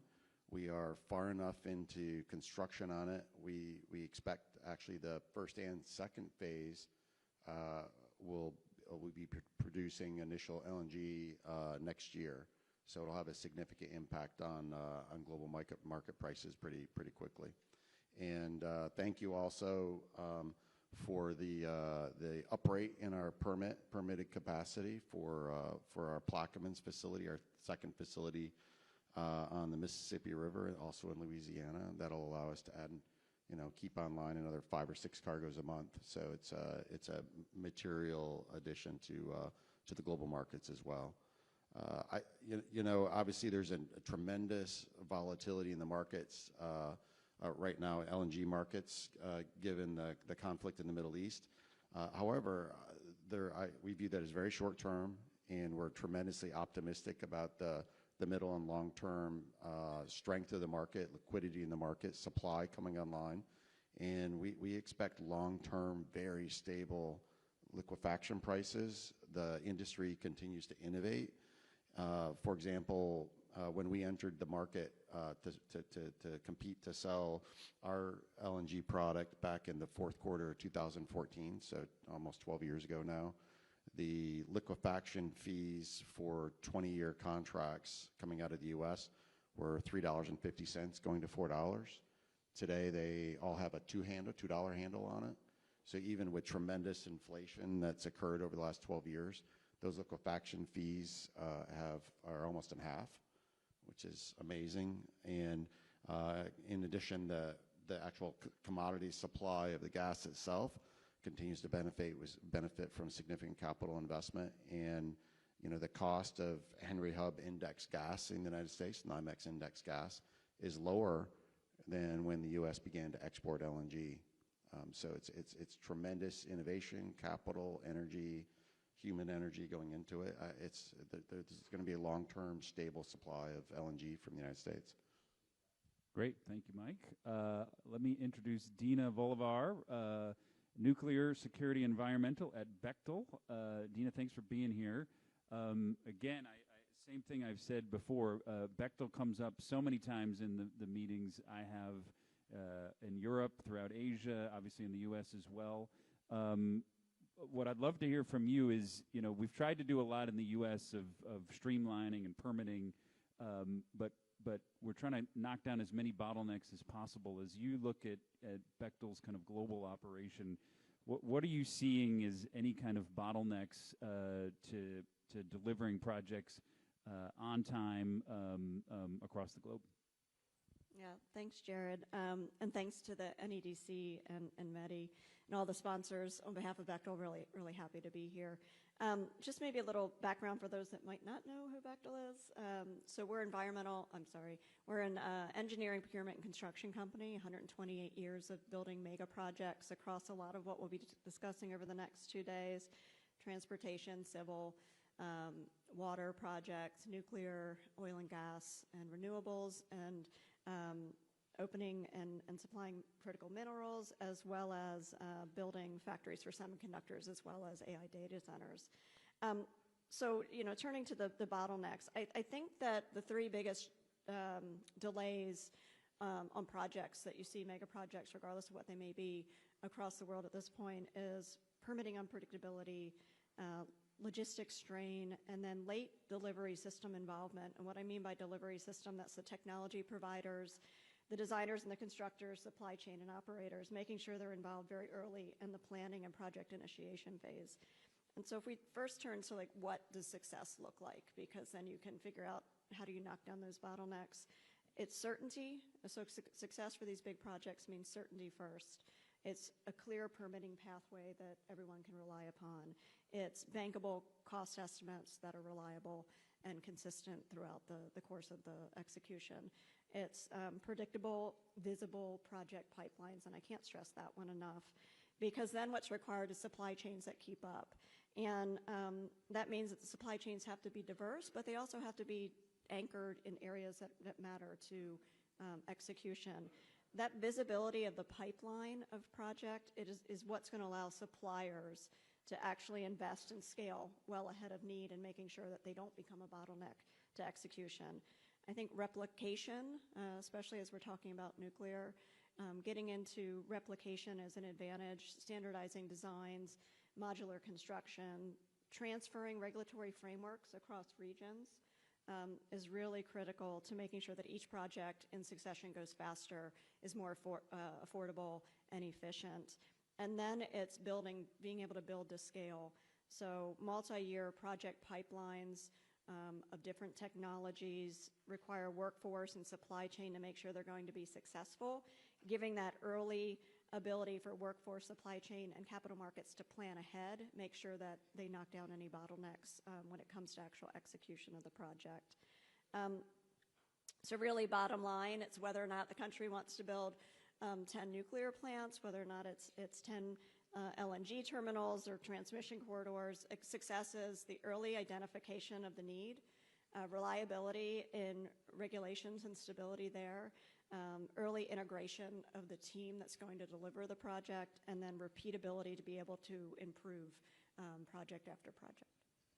That's great. Thank you. Dinkar Bhatia, Chief Commercial Officer for X Energy. Thanks for being here. X Energy was a huge part of the state visit we did at the UK, so it's exciting to see you here on the completely other side of the world. But thanks for all you did around the state visit with the president to the UK. But tell me a little bit about small modular reactors. Comes up a lot. Some people know it very well, others don't, and there's some questions I get all the time of, how's this going to change the market? Who are the first movers? Maybe talk me through how you see small modular reactors kind of changing the way countries look at the nuclear industry. Yeah, thank you, and good morning, everyone. Appreciate the opportunity to kind of share our story. I would start out by saying, when we think about SMRs, usually people think of small as the key word. We think about it as scalable and standardization. And so you talked a little bit about what that means in terms of making sure projects can come to market. Large piece of this is making sure that when we think about cost to build, thinking about technology that's safe, thinking about all the fuel form and other things that go into it, what actually can be repeatable. So our first three projects that people are aware of, I'll talk about real briefly. Our first project is actually with Dow Chemical. It's a co-located cogen facility in Cedar, Texas. When we get our license this year from the NRC on an expedited basis, it's going to show how nuclear can apply to a market that just hasn't been applied to before, which is industrial application. That's applicable globally. Wherever there's any sort of industrial processes that need high temperature steam, it will change the way we think about sort of where steam comes from. Our second project is about scale. Amazon is our not only investor in our company, but they are investor in that project. And what they realized after 18 months of looking at various different technologies is what is scalable and what can actually meet hyperscaler demand, not only domestically in the US, but globally. And so that project is going to be a 960 megawatt project. We'll start at 320 megawatts and scale 2 more times. And it will address what is a key issue from an energy security and demand perspective. And so we're showing scale in that level. And then, as you mentioned, the UK and Centrica, it shows from a utility perspective, utilities can find a way that they can work and get confidence that over the 6 gigawatt mandate that Centrica signed with us, that they can actually repeat and show that it is something that is affordable long term. As it pertains to here, where we think about it is, one, partnership on supply chain. We've already announced publicly some very important partnerships, not only with manufacturing of reactor pressure vessels and steam generators, both in Korea and also in Japan now, and also when it comes to graphite and also steam generator tubes. Ultimately, all these components are long lead time items. As we were talking about construction costs and execution, we need to get ahead of it. And this is where, from a Asia perspective, clearly there's a lot of history around nuclear manufacturing support, and we're partnering with some of the key players out here to try to bring that to scale. And that's going to help with execution, not only in our projects, but as we think about expansion into Asia, in terms of projects that we're talking about in Southeast Asia and some other spots, how do SMRs are no longer a small module, it's a scalable solution globally. That's great. Thanks. All right, Scott Nolan,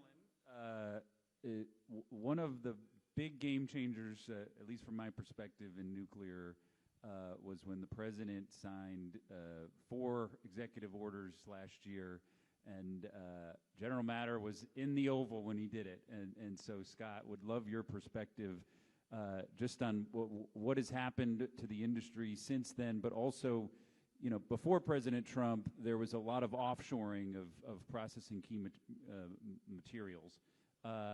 What is it going to take us to kind of rebuild the capabilities within a trusted supply chain when it comes to the nuclear industry? Yeah, yeah, thank you. For those not familiar, General Matter is an American uranium enrichment company making both low-enriched uranium for existing reactors and HALEU, the 20% enriched fuel for advanced reactors.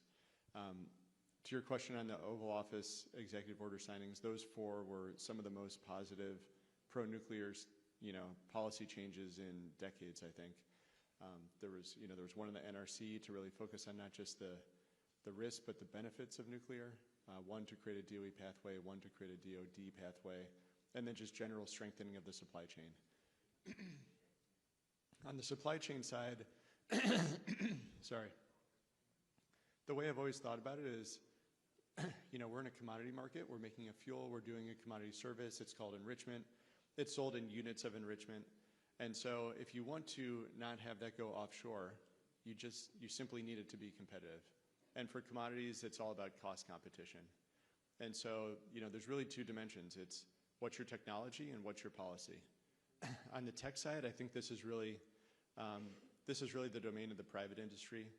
Maybe decades ago, it was something governments focused on. They did the tech development, they did national labs. But these days, we've seen a lot of companies proving that you can do great tech development in the private industry. You've got SpaceX doing this in space launch, bringing the cost down dramatically. You've got Palantir doing this in what was formerly government software. And so now we're seeing this happen in energy. And so I think there's that private side of really trying to bring down the cost of the technology, whether that's CapEx or OpEx, and for us, it's really both. Then the second piece is just policy, trade policy, domestic policy. And I think what you need to do there really depends on whether this offshoring or this commodity business is really CapEx driven or OpEx driven. I think if it's OpEx driven, it's the type of things Secretary Burgum was talking about earlier. It's OpEx, it's going to be energy, it's going to be the cost of thermal energy, electricity, and that just gets back to the grid. Like, what are you doing around energy policy? What is your domestic policy that's going to bring down cost? You know, there's the example of Germany adding too many constraints, ending up with 20% less power at 3 times the cost per kilowatt hour. That's not going to work for industries that are OpEx dominant. For ones that are CapEx dominant, I think it's a whole different set of levers, and it's around timing of capital, cost of capital, and even aggregating demand to justify a new CapEx investment. But yeah, maybe we get into those a little bit later. But that's how I think about it generally, really tech versus trade policy, and then within the policy, it's really, is it CapEx focused or OpEx focused? Yeah, that's great. Mike, switching back to you on LNG, so let's dive down a little into the Indo-Pacific and focus on that. What's the infrastructure like here in the Indo-Pacific? What are investments needed on infrastructure, especially when it comes to LNG? And you know, from the government side, how could we maybe help on the infrastructure? Sure. I think we're in again, to strike a positive tone, we're in a unique moment here where there's alignment of government support, regulatory support, capital, and fuel supply to grow the deliverability of increasing volumes of gas into Asia. The investments are continuing and growing in regas capacity, and so there's more to be done there. Those investments are well supported from the private side. They need permit support, and so efficiency and of delivery of those permits will just accelerate deployment. You obviously need pipeline interconnects. You need pipelines built, and then the load will come. I think, and Secretary Burgum talked about the transition conversation that's been going on the last few years. In the case of natural gas, all the engineering has been achieved that allows the delivery, of 6, 7, 8 cent kilowatt hour electricity anywhere in the world. And historically, that's been consumed at 100% of capacity. And it's an extremely optimistic thing that will support the growth in manufacturing of intelligence, but the basic demands of a growing global middle class and entrepreneurialism. And so I think probably as I look at the supply chain after friction of the pace of permits is probably how fast the world can build gas turbines, and the people to install and build them, like Bechtel. That's great. Thanks, Mike. So Dina, I like to use the term Trump speed of moving quickly on infrastructure, but you do face sometimes labor issues, the equipment, as Mike just noted, skilled labor in particular. I mean, so what are some of the constraints you see, and then what maybe some of the advantages of the Indo-Pacific? Yeah. So when I think about, so all the things that you noted obviously are critical to reliable execution and being able to execute at speed and to the schedule and cost as estimated. But I don't really see those as constraints. What I see as the constraint is the need for early decisions and early investments that signal to the workforce, the people that create and generate the workforce, to build these facilities, and then also to the supply chain of what's coming and when, so then they can make decisions on investment into greater capacity. So it's really the lack of making decisions early enough and being able to note to those that must actually execute what's coming when and how sustained is that load. Because that will pace the ability to execute at speed, but we have seen it stand up. I mean, we've got a number of LNG projects going on in the U.S. Gulf Coast at this point in time. 20,000 craft professionals deployed, all the materials and equipment getting there well in advance of need to construction, all because we knew well enough in advance to be able to engage, especially when you talk about nuclear, there's a lot of the long lead equipment that needs to come. And the pace of the project execution is really on the availability and the delivery of that equipment. And so getting out in front and making decisions and capital investment early enough to trigger the purchasing of that equipment is incredibly important, such that you know it's coming, you can rely on it, and then get all the construction ready to receive it and to continue forward unencumbered by receipt of material and equipment. So it's really, I think, just lining up and making sure that to be able to achieve these projects with greater efficiency, with standardized schedules, even more efficient schedules, and to cost or better, it's obviously standardizing designs, as we talked about, because then you're building the same thing multiple times, but it's investing early in the decision-making process and in the supply chain releases, and then making sure that you're reaching into the workforce development years in advance, because it does take a number of years to get someone who's entering the workforce as a craft professional to come up to speed. We are investing in a number of training programs, especially when it comes to nuclear specialties, years in advance of need. So my hope is those will not be the pacing, but making those decisions and telegraphing the need early enough will enable the market to respond. Yeah, that's great. Dinkar, the supply chain for nuclear fuel can be a complicated one. So talk to me about how do we strengthen that supply chain? What are some of the steps we could do, particularly here in the Indo-Pacific? So, good question. The advantage that we have with our technology is that, because of the trisoform of fuel that we have, effectively, by intrinsic nature, it's safe, and it's the first barrier of safety. The disadvantage is that HALEU is not something that's mass-produced at this point. So thanks to companies like General Matter, which we're excited about from a development partnership perspective, it's really about how do you take uranium, which is plentiful, to go through the whole conversion, the enrichment, deconversion process to LEU all the way to HALEU. And so thanks to the administration's support on the investment that's already been happening, and also just in terms of general interest, we believe that we're well ahead of the game. It's just a matter of continued support and continued expansion. What we're doing on our side is owning the fuel fabrication piece of it. So that means we're not depending on somebody else to take the HALEU form and put it into fuel that we need for our reactors. So we already have our first facility. We call it TX1, TRISO-X1, that's in Oak Ridge, Tennessee, that is well advanced in construction and will be fully constructed next year. It just recently received 2 weeks ago the first NRC license for fuel fabrication in decades. And we believe that that is replicable across the US and globally. And we're excited about localization, along with what we're doing with partners here in Asia, including our partnership with Tucson, with DLE&C, KHNP, and IHI, Toyotan. So all of those are where we're localizing, and we can bring fuel fabrication local too. That's great. Scott, what do you see that the U.S. and our partners in the Indo-Pacific, what should we be focused on to help build resilience in the supply chain? Yeah, I think it gets back to the two things I highlighted before. One's tackling OpEx, one's tackling CapEx.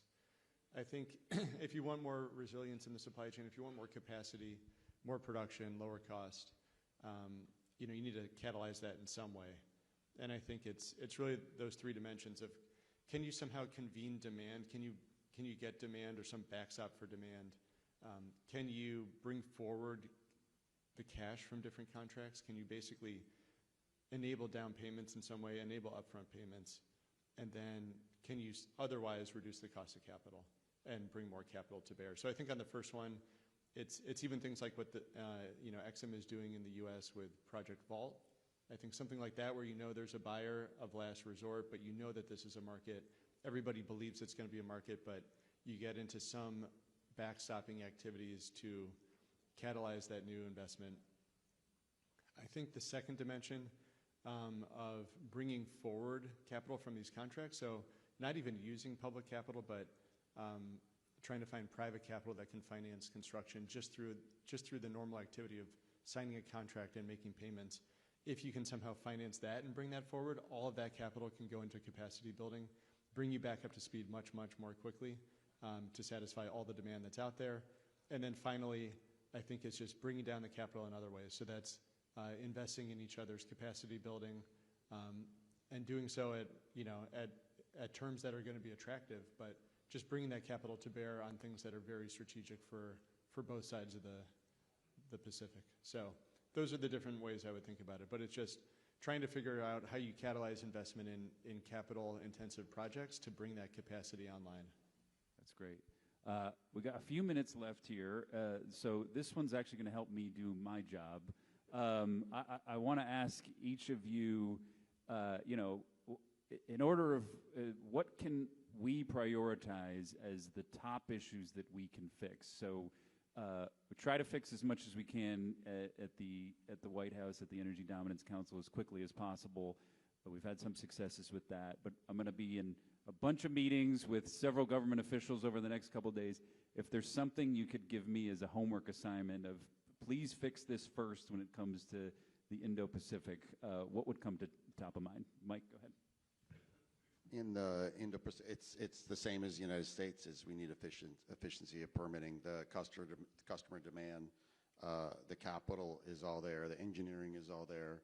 It's just how incredibly long it takes to receive permits that really have already been issued before, and they really need to be. We need a kind of a bottoms-up approach to making that go faster. In the U.S., I would add to it the permitting reform that will make the portion of the U.S. permits that always end up in courts to go more efficiently as well. And I think that's going to rear up in the U.S. here in the next few years.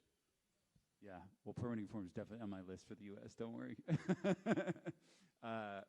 Dina, go ahead, same question. Yeah, I think it's what may feel like softer things, but I think they're really hard things.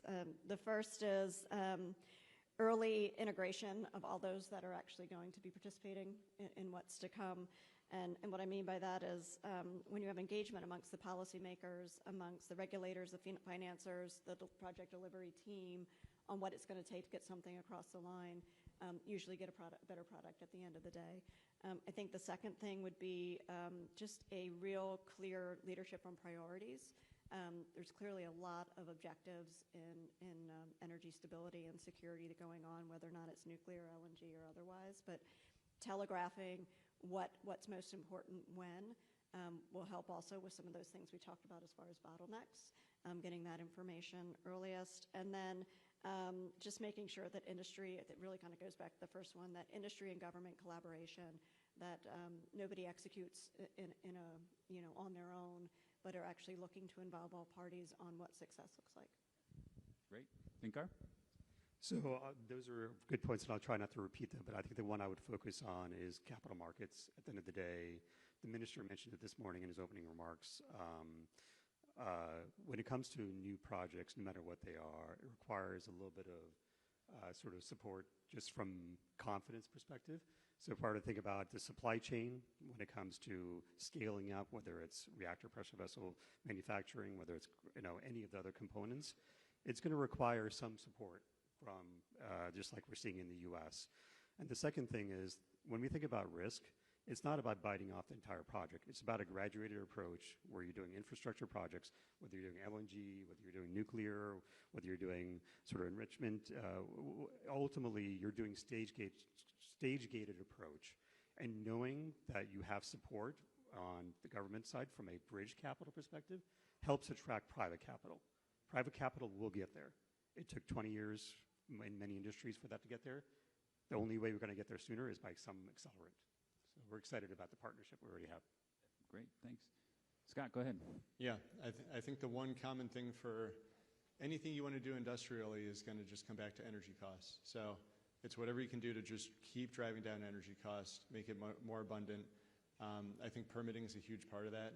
If you look at our facility that we're building, our timelines to being online are driven by about 1 to 2 years just by licensing. So if the permitting were quicker, if those review processes were faster, we could be online at least a year earlier. So I think that's a big part of it. I think the second part is you want to make it permanent. So if you ask yourself, well, why isn't there more enrichment capacity in the U.S.? Why aren't there more gas turbines already being built? Maybe it's because those companies didn't believe that those sources of energy were going to be favored or that there would be long, big political cycles around them.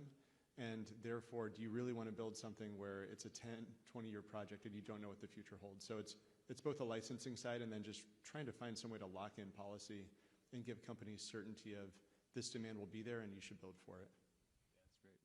Well, I want to thank Venture Global, Bechtel, X Energy, General Matter. I mean, these are great companies. I can't say it enough. My job is to basically get out of the way and let these companies do exactly what they've been doing. And we are at an age right now with President Trump that is unlocking the ability of these companies to do exactly what they're doing. And I just want to thank each of you for making the effort just to be here, one, but also what you guys are doing each and every day is fantastic. If anybody out there does not know these companies, please get to know them. They are fantastic, and they make me look good at the White House. So anyways, thanks, everybody. That's it. Thanks to the panelists, and we'll move on to the next one. Thanks, everybody.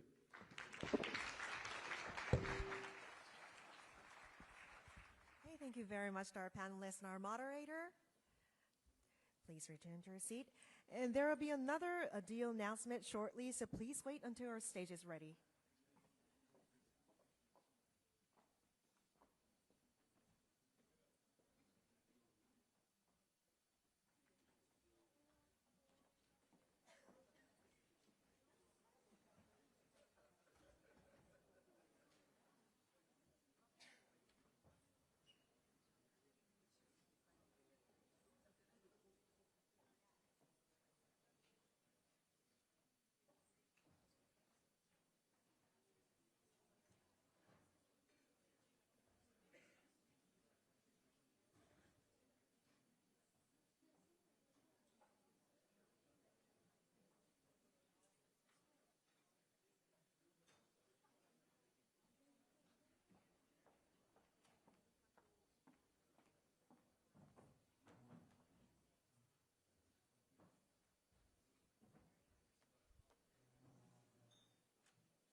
Thank you very much for your patience. It's now time for our next round of deal announcement. This session will feature the United States and Australia. It's my privilege to welcome to the stage Sean Jovanovic, President and Chairman of the Export-Import Bank of the United States. If you please.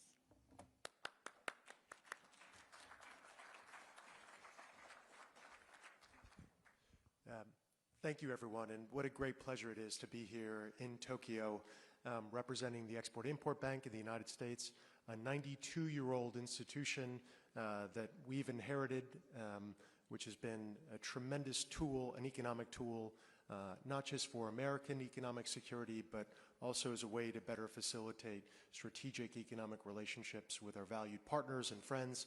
And we could think of no better partners than our Japanese co-hosts, of course, and many others. But today we're here to announce two very strategic deals between the United States and Australia across two very important sectors, natural gas and critical minerals.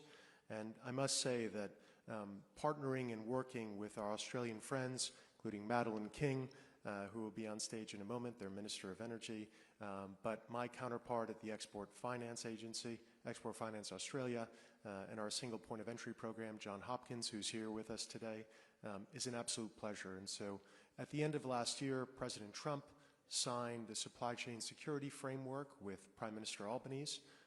In it, we highlighted areas for cooperation both in the defense sector, but in supply chain security in the civilian space. In that portion, EXIM brought to the table $2.2 billion worth of our debt financing to unlock $5 billion worth of projects that were of strategic benefit and strategic importance to Australia and the United States. That is just the beginning, and we are working very hard to ensure that we have many more that we're bringing to the table. And it's actually a great template for us to hope to emulate with our other partners and friends joining us here from many countries. It's a coordinated partnership, one focused on financing, developing, and strengthening our bilateral economic ties. So with that, I'm very honored to welcome Minister King in a moment, but we'll be announcing two very great transactions here today. Thank you.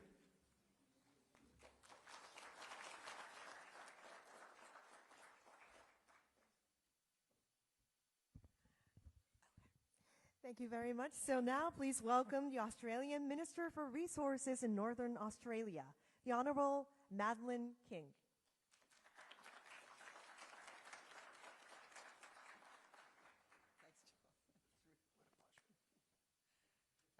Thank you very much to the Master of Ceremonies, and thanks to John for those very kind words.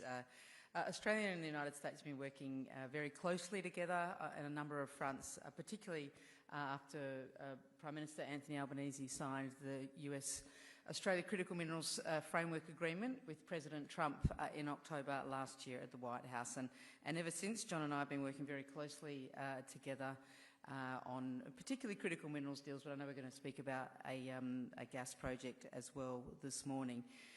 Really importantly, the work Australia is doing in the United States just demonstrates how we can work together, how we must work together to enjoy the energy abundance, as Secretary Burgum spoke to us about earlier, but also the secure supply chains in critical minerals and rare earths for all our friends and partners.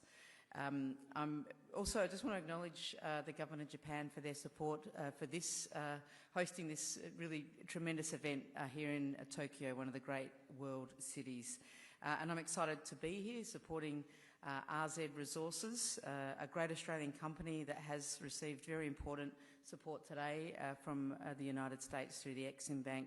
I've been to their separation facility twice now in Brisbane, and I just want to acknowledge David Fraser, the founder and executive chairman of RZ Resources, and also the work that's happening in the Beetaloo Basin. It's a very large prospective gas resource in the Northern Territory of Australia, and I want to acknowledge Todd Abbott, the CEO, and also my friend Nicole Mannison, a former Minister of the Northern Territory Government, who has worked really hard to develop a very important part of Australia.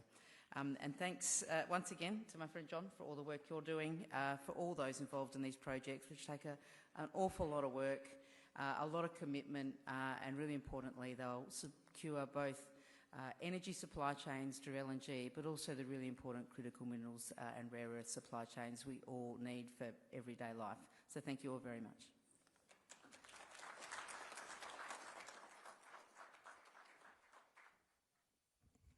Thank you very much.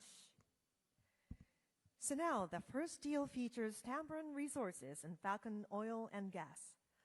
Tamboran has completed a $225 million acquisition of Falcon Oil and Gas, becoming the largest operator in the Beetaloo Basin in Northern Australia, a world-class dry shale gas resource. The deal positions Tamboran to supply gas for domestic energy security, LNG exports to Australian and U.S. allies, support U.S. military energy needs, enable hyperscale data center development across the Indo-Pacific region. So, if you please. Thank you very much.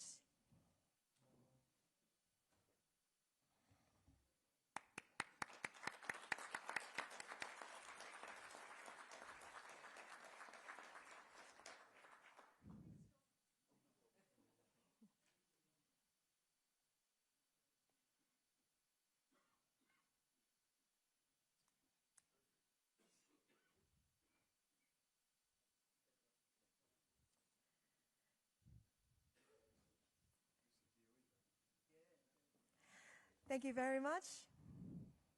Thank you very much. Please proceed.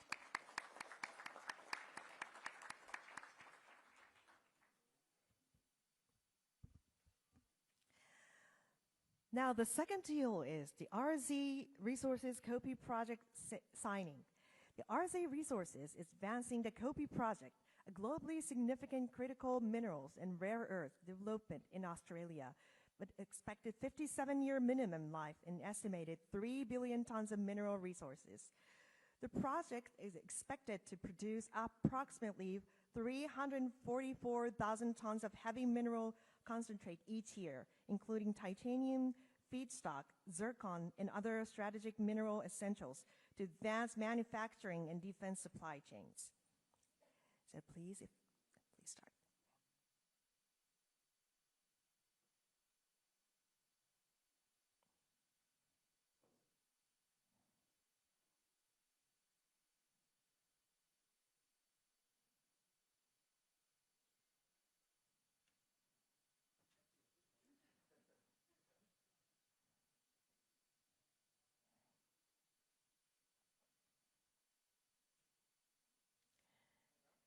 Okay, so thank you, Ms. Smith. We're going to do a photo shoot.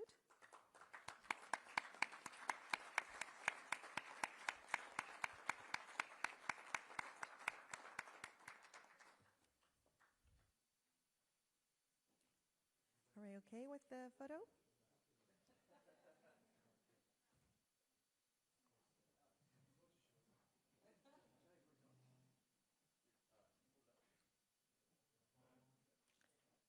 Yeah, please open the...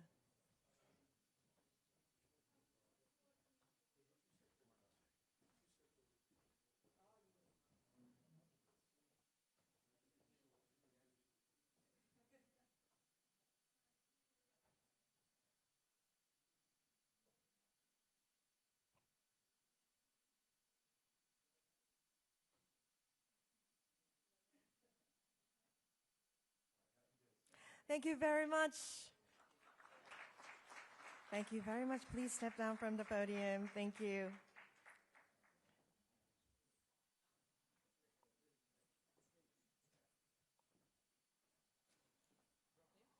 Yep. Thank you very much.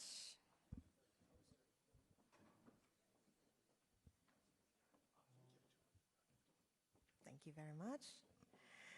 So now at this time, I'd like to invite our senior government official up to the stage to take the official ministerial family photo. So please wait until we're ready.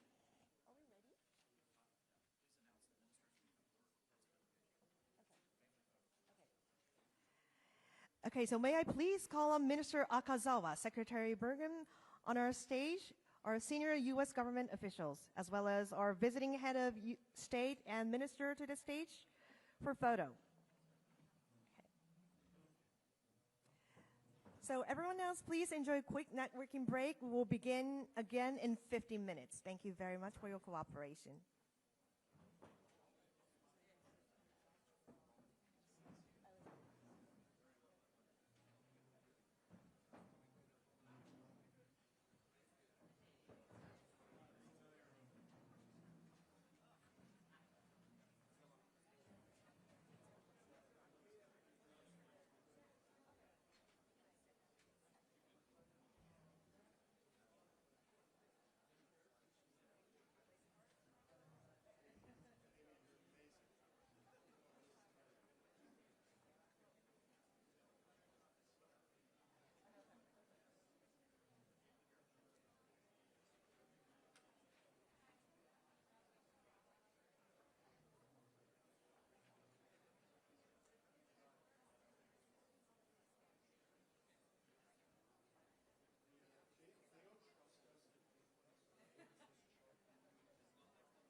Ladies and gentlemen, please return to your seats.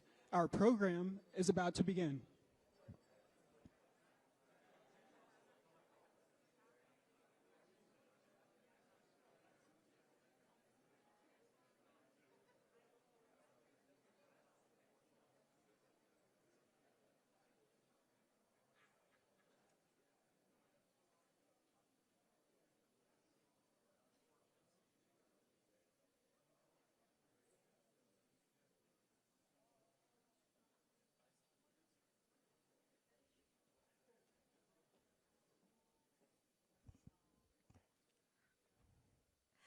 So welcome back, everyone, from your break. We will now move on to our another plenary panel and then working lunch that will be served at your table. Let's get started with our next plenary panel, Enabling Energy Trade and Investment. This panel will spotlight recent successes in expanding cross-border energy trade, long-term supply agreements, and the use of export credit and development finance to advance large-scale energy projects in the region. So now I'd like to hand over to our moderator, Jared Agan from NEDC, to introduce this panel. If you please. Great, thank you. Thanks, everybody. Appreciate everybody being here. We have an exciting panel. We did a great one with some great private sector companies. We've got a great private sector company here and two very, very important people representing the U.S. and Japan, and I'll get to that. The first one, right to my left here, Tadashi, he's the chairman of the Japan Bank for International Cooperation. I'll give you a little story. I did not know Tadashi probably 3 weeks ago, and now I have seen him many, many times in the last couple of weeks. He is in the halls of the West Wing of the White House. I've seen him in multiple panels. Huge, important partnership between the U.S. and Japan. And then obviously, as we lead into a big visit next week of the Prime Minister and President Trump. So very exciting. I can't think of any relationship more exciting right now. And Tadashi is right in the middle of it. So I want to go to Tadashi first and just talk a little bit for us about the importance of that relationship between the U.S. and Japan, how these energy partnerships are working, and just in the global sphere. Obviously, a lot going on in geopolitical atmosphere right now. But really talk to us about how you view this relationship between the U.S. and Japan from the energy perspective. Thank you, Jared. It's my great pleasure to be on this very important panel. And on the importance of U.S.-Japan relations or alliance or partnership from the viewpoint of energy and energy security, because now, as what happened to Middle East, Strait of Hormuz, Japan is very much dependent upon that the logistics of oil and gas from Middle East and Strait of Hormuz. Therefore, that we have been prepared for that kind of a close of the Strait of Hormuz. It happened because of the Iranian adversary gas attack, and also that's attacks on that state in the Gulf, like Qatar, the UAE, and Saudi, and so on. Therefore, that we have been more diversification of the supply from oil and gas. Most recently, that we import oil from Qatar, from Middle East. However, that's we are more diversifying the source of oil and gas. For that, the gas we import gas from Malaysia, and also used to be Indonesia at the top, but Indonesia is not turned to be a net importer of natural gas. Therefore, that we we import natural gas from Australia. And the first LNG cargo to Japan almost 60 years ago from the state of Alaska. It's the first cargo of LNG come. Therefore, that from the U.S. is very important. Therefore, that Japanese private companies already take part in the many gas field and shale gas, and in both Texas and Louisiana and the American Gulf. And the problem is that the transportation of the gas, because that no exit on of the western states in the United States, right? California, Oregon, and also to Washington State. They do not allow that gas export terminal from U.S. Therefore, that we have to pay additional expense for circumvention through that other direction. But also that spot basis, we need some of a cargo swap that we do, but it require additional costs. Therefore, that we need of that more exit from the western states, or we worked on the exit from the Mexico previously, because that's on our American Gulf, that's the Mexico and Texas, for example, and the Gulf share that same gas fields. And then for that, through that southern part, most southern parts of Mexico, some U.S. companies also work on this. So that this is a very important strategic relationship between U.S. and Japan. In particular, that if we get a more reasonable LNG export through that west coast, this is very important. Therefore, that Alaska is very important from that point of view.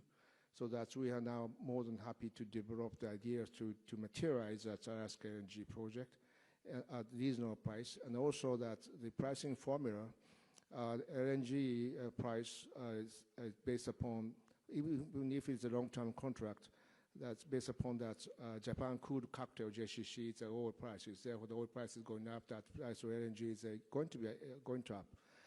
Therefore, that we need a more independent price formula like Henry have. Therefore, that's a very important relations between U.S. and Japan. This is one fossil fuel. The other one is the critical minerals. Because most recently, China announced to put a ban on the export of rare earths and critical minerals to the specific Japanese companies who are working on some dual-use technology for military perspective.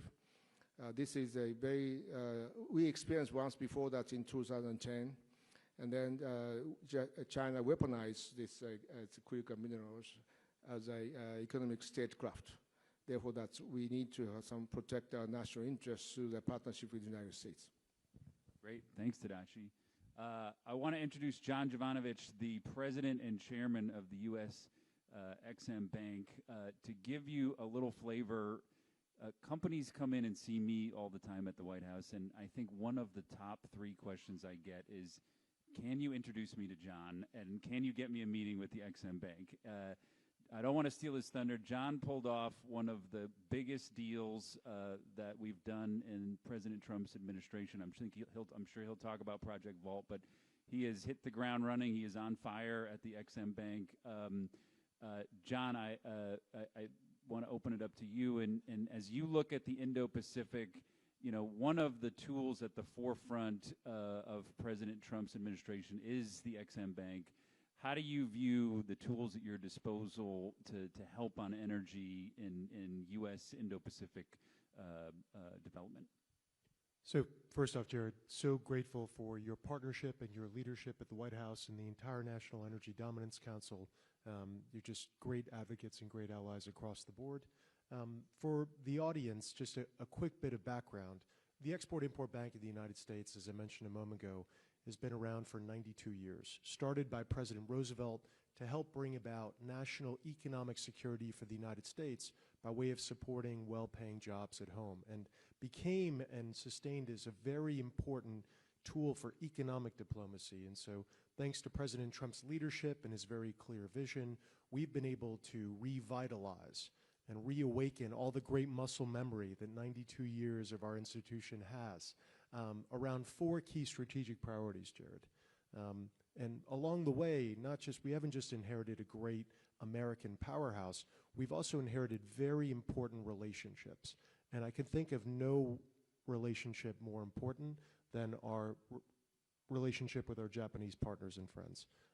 As Chairman Maeda-san mentioned, we have a 60-plus year relationship with JBIC, many-year relationship with NEXI. I've inherited those relationships as well. I take it very seriously, and we hope to be stewards of that multi-generational relationship and leave it in better shape than we found it. So 4 key priorities. Number 1, we want to bring the bank back to basics and help companies doing business in America win all around the world. Now, you notice I didn't say just American companies because thanks to President Trump's leadership, he's rolled out a big red carpet for those looking to invest in America, build in America, manufacture in America, sometimes for the first time. If you're exporting from the United States and you employ people in the United States, we want you to win. Number 2, energy dominance. Of course, a lot of Jared's leadership, Secretary Burgum, Lee Zeldin, Secretary Wright, many others. What does it mean? It means how do we bring American molecules and American technologies to every corner of the globe in a way that further strengthens our bilateral relationships, built upon the most important pillar of economic security. How do you fuel your future? And in moments like this, as Maeda-san mentioned a moment ago, they become mission critical to helping effectuate energy security. Number 3, supply chain security. Jared mentioned Project Vault. We're happy to talk about that, but we have great programs such as the Supply Chain Resiliency Initiative, Make More in America, as well to help really create and bring back markets, as we talked about yesterday during our meeting, Maeda-san, that are free, fair, functioning, and reliable again. And that's important not just for the United States, but it's important for all of our allies and friends here with us today. And lastly, how do we work together to ensure that we shape a promising future for the industries of the future?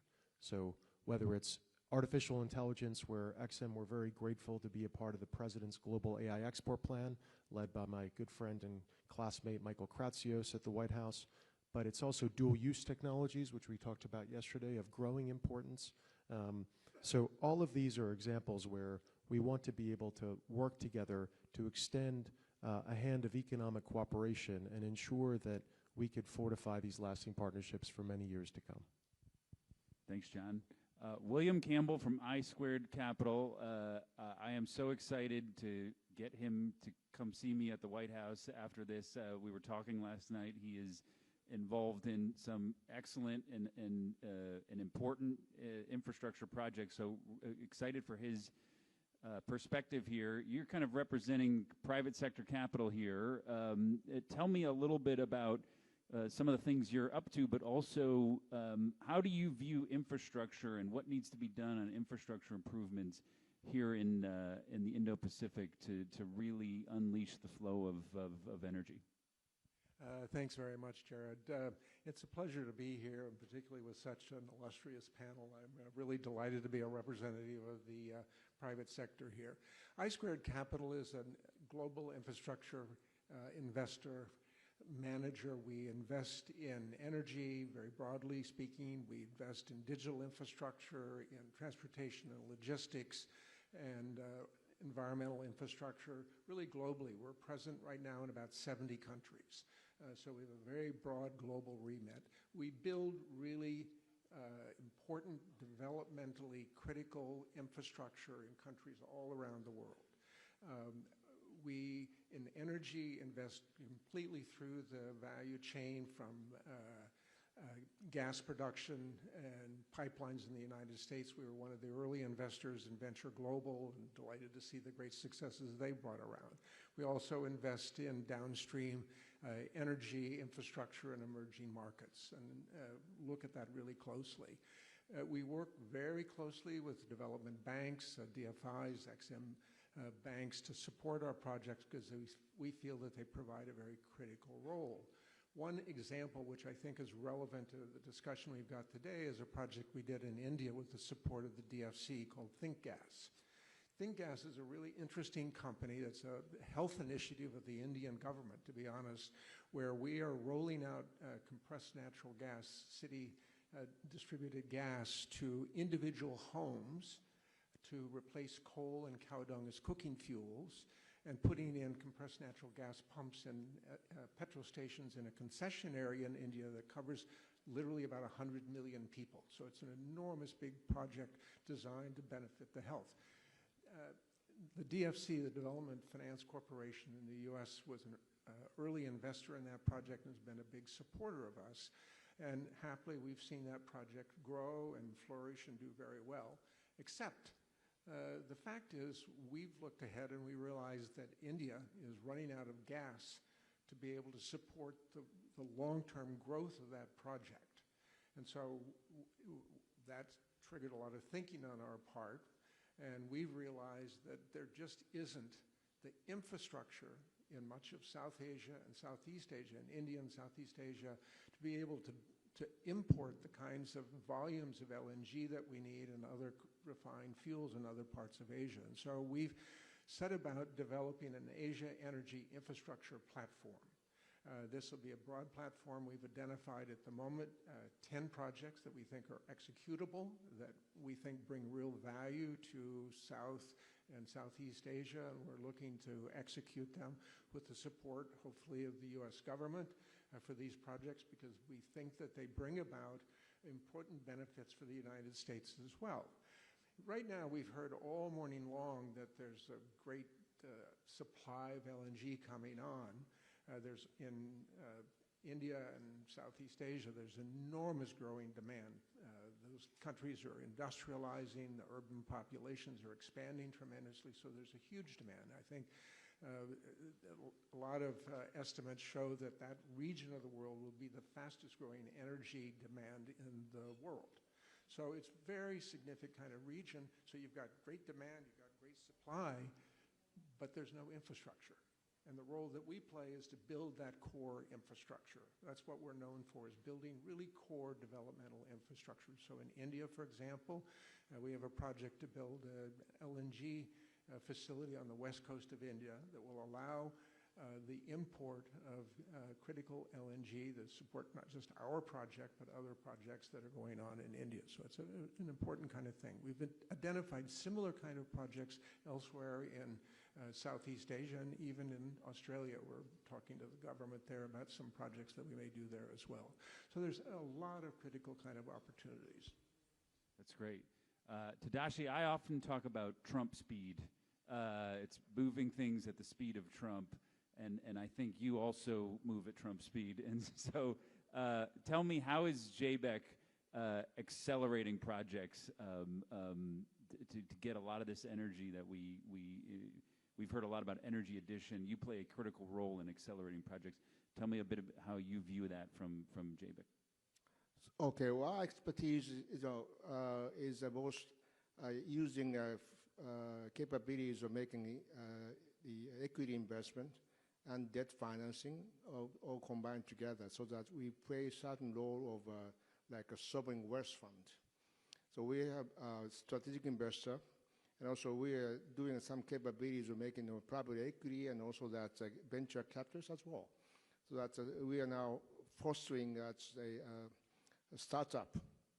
And we already both in the early stage and middle or later stage startup. That early stage cases we provide funding through the fund structure, and the middle or later stage we directly invest. And then on the early stage, that we provide funding for a startup in Baltic states and Nordic. The fund name is Nordic Ninja. We already launched two funds. The coolest name imaginable. Yes, thank you. Nordic Ninja, that's very successful. That's Nordic Ninja 1 invested at 21 startup in Nordic area, and then out of 21, already 4 became unicorns. So this is fabulous. So that we have a wide range of spectrum of our cities.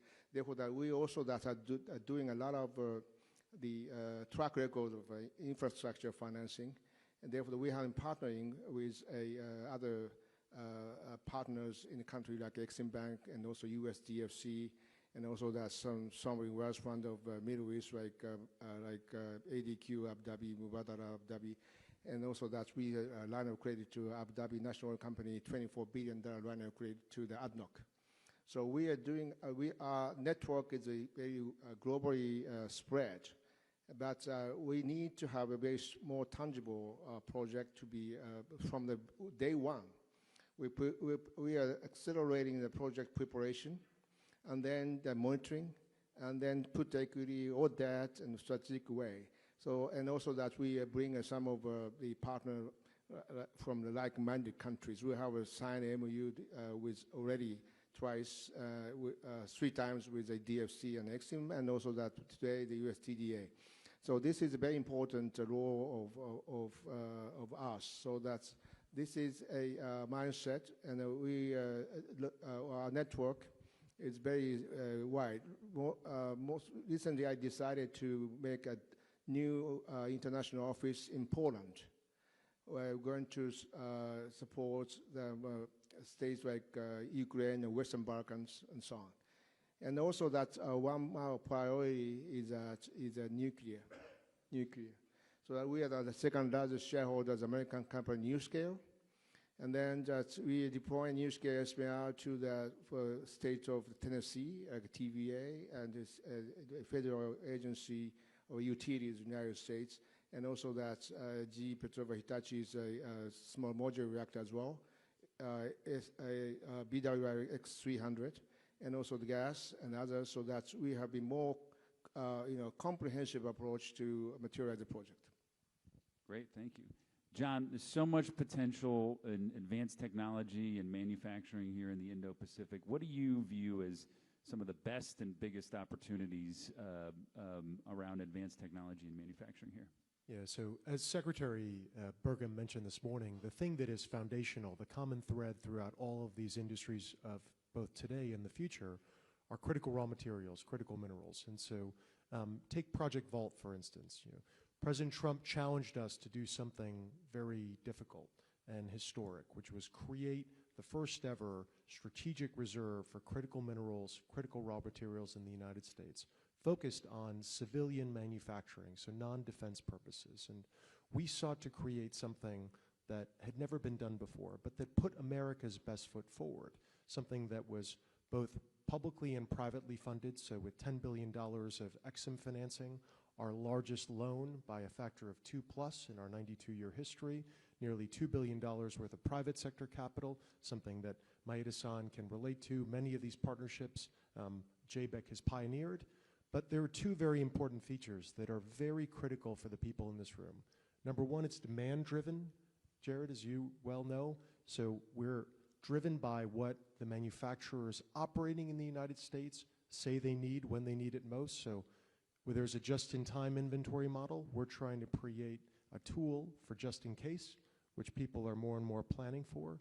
And number 2, we've created a large market participant that is open to partnership with our strategic allies around the world, whether they be emerging mines, whether they be refining and processing capability in the United States and in friendly countries. We want to create a partnership mechanism. And so that, I think, is the challenge of our generation, is to address supply chain security and critical raw materials. And we aim to do it with our strategic partners, many of whom are in this room today. That's great. Thanks, John. William, the working with institutions like XM and JBIC, what do you think are some of the best ways or some of the advice you have for how the private sector can work with guys like John and Tadashi going forward to unlock some of the potential that's out there? I think that's a really important question. Our project that I was just talking to you about, it has a really important component to it that I think is particularly relevant today, and that is that it's going to draw on a lot of U.S. resources to build these projects, so it's great for the United States that way. We believe there's a real role for U.S. LNG being supplied to these projects. As we see today, there is a lot of disconnects because of the conflicts going on in the Middle East. Henry Hub-linked contracts, I know Maeda-san has a view on that, but I think they offer an alternative that's a lot less volatile and a source from the United States we've looked at very closely. In fact, our ThinkGas project is about 25% reliant on that U.S. gas. And so we see a real role there. But that ties into the role that Exim banks and a development bank like DFC can provide. They've partnered with us on a lot of projects. The development banks provide capital. That's an obvious kind of role that they do. But more importantly, they really help manage risk in these projects. They can provide political risk insurance, or just their presence in the deal provides a real political halo.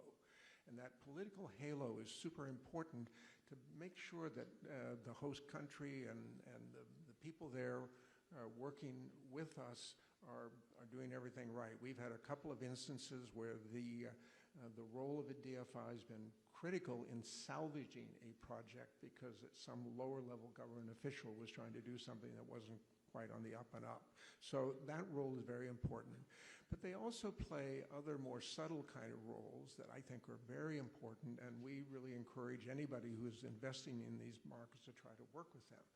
One of those roles is just honestly local knowledge that we can sometimes benefit from tremendously, because they've got boots on the ground, they've had experience in those countries. We're in 70 different countries. We don't have boots on the ground in every single one of them. So we rely on the DFIs to help provide real expertise in terms of that country, and we work really closely with them. They've invested in our funds. We've invested alongside them in projects. We've had them as project lenders. But the point is, in every one of those cases, they provide that really extra measure of value. The other thing that they do, which really sounds a little weird, is they're very stringent. They're very challenging in terms of the processes and the procedures, the reporting that they require us to do. It's a pain in the neck sometimes, but it's very important because it provides our investors and the stakeholders around our projects the confidence that our projects are being run on the up and up. It brings great confidence and helps bring in, frankly, mobilizing more private capital into our funds and into our projects. And so there's a tremendous benefit we find from working with these guys to help develop projects that are going to benefit the United States and they're going to benefit the markets in which we're operating. That's great. Well, we're out of time, but I just want to say, you know, I often talk about President Trump is a man of action. I think everybody knows that. The three men on this stage are men of action. What they're doing right now is fundamentally going to change how we look at energy, critical minerals, infrastructure forever. And the stuff they're doing every day is really changing the world. So it's an honor to be up here with each of you. Thank you for everything you're doing. Keep it up, and just much appreciate the time and the insight you've given here today. Thank you. Thanks, everybody.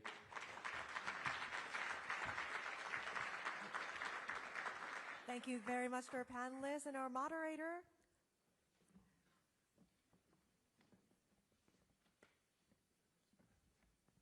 Thank you very much. Please return to your seat. Yeah.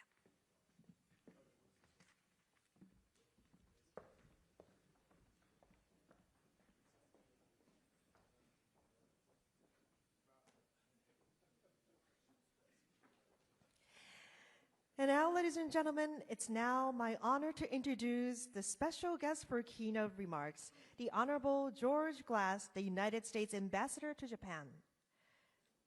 Ambassador Glass was confirmed by the Senate to be U.S. Ambassador to Japan in April 2025. He previously served as U.S. Ambassador to Portugal from 2017 to 2021 during the first Trump administration. Ambassador Glass is a prominent American businessman with expertise in finance, investment banking, and technology. So please welcome Ambassador Glass to the stage.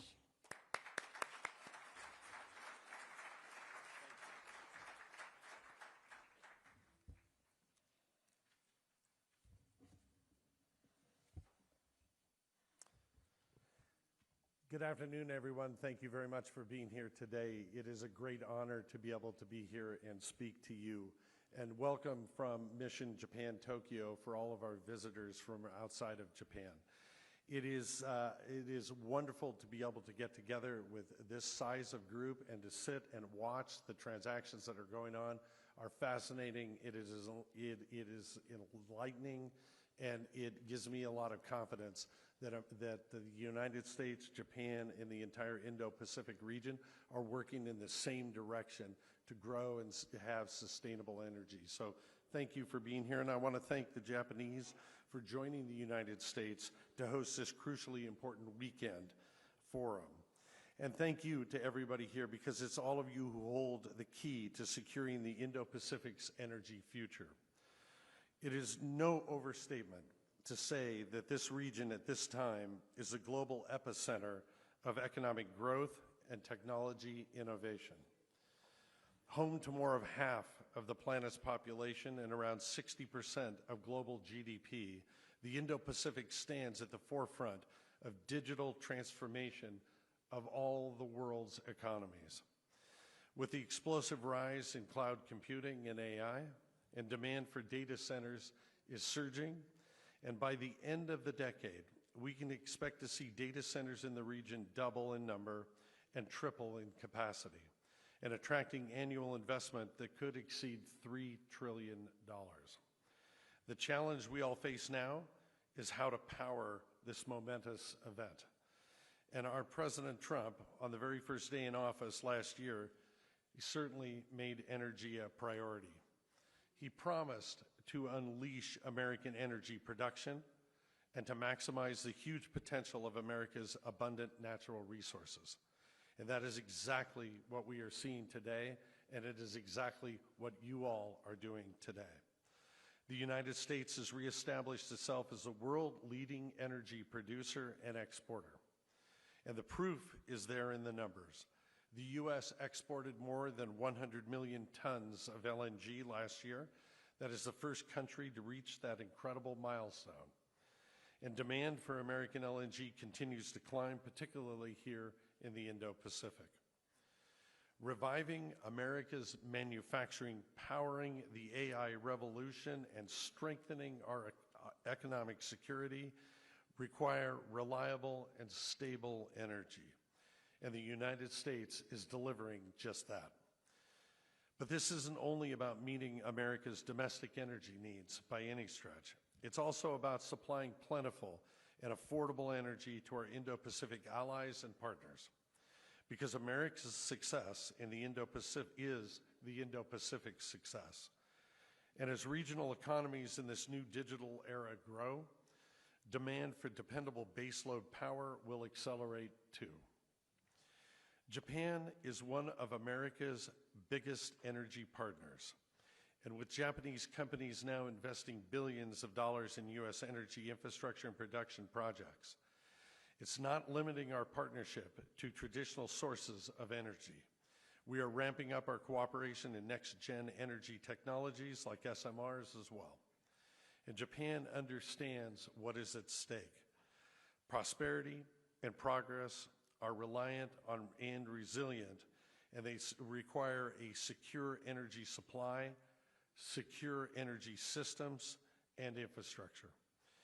And it is trusted partnerships like this that underpin it. By bringing together all of us policymakers, investors, and companies, we can turn strategy into action together. I want to close by one thing, and it's what the President told me when I left the Oval Office to come out here nearly a year ago. And he said, "You are going to the most important ally that we have in the world, in the most important region that we're focused on at the very most important time."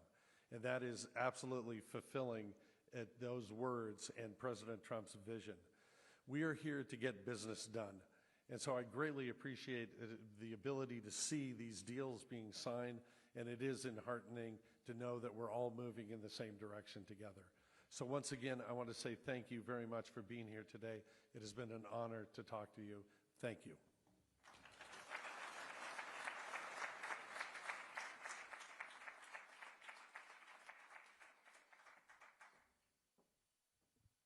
Thank you very much, Ambassador Glass.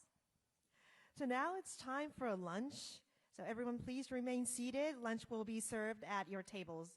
And dessert buffet will be available in the foyer. In 20 minutes, we will continue the program here in Ballroom, so please enjoy your meal and stay with us. Thank you.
right, everyone, hope you're enjoying your lunch.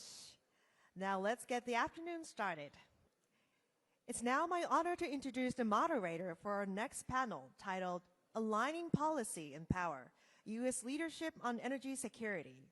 Mr. Aaron Snipe, Deputy Chief of Mission, U.S. Embassy and Consulates in Japan. Mr. Aaron Snipe is the Deputy Chief of Mission for the United States Embassy in Tokyo, Japan. Mr. Snipe is a career member of the Senior Foreign Service. He has served in Europe, the Middle East, and the Indo-Pacific. So now I'd like to hand over to Mr. Snipe, if you please.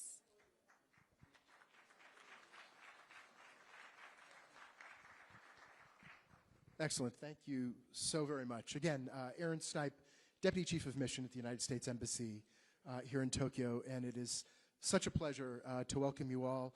We know we are, some of you are still eating, and this is the post-lunch seminar, but we have quite a power panel for you today.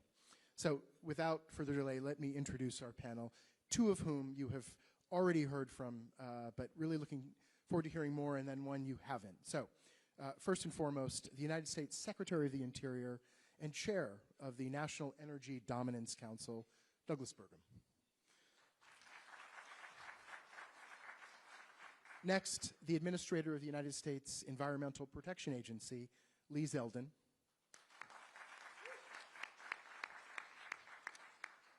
And again, Jared Agan, Executive Director of the National Energy Dominance Council.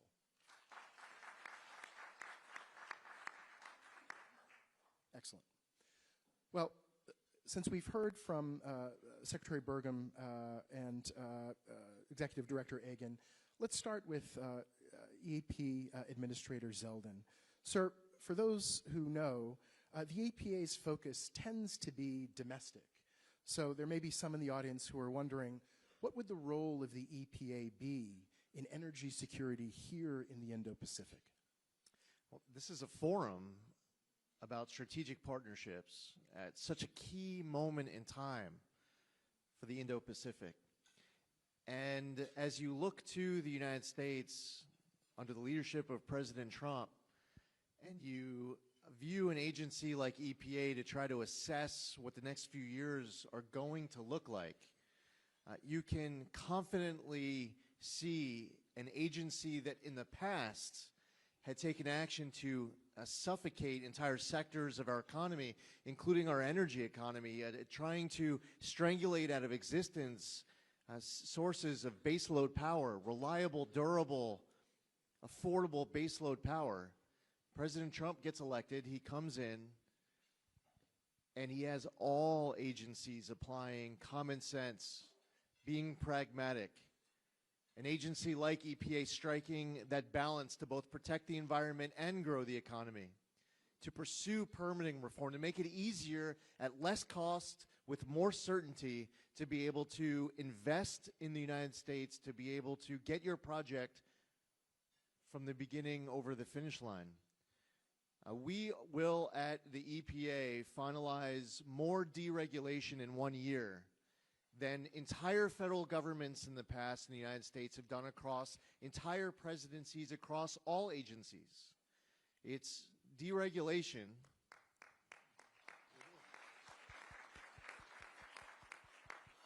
It's deregulation that's heating a demand domestically from Americans who care about being able to afford to heat their home, to be able to afford a new vehicle, to be able to power that vehicle and get to work and school.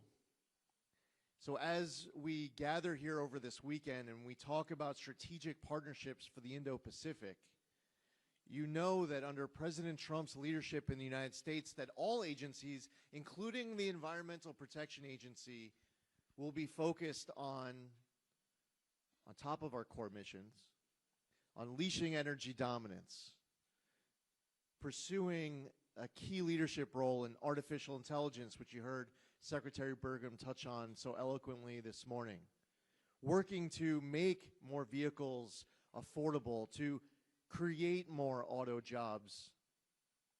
And we will never lose sight on our core mission, which is protecting human health and the environment and working towards clean air, land, and water for all Americans, fulfilling our statutory obligations but doing so in a way that creates a climate that has never been better for these deals that will be announced, agreements between nations, and public-private partnerships.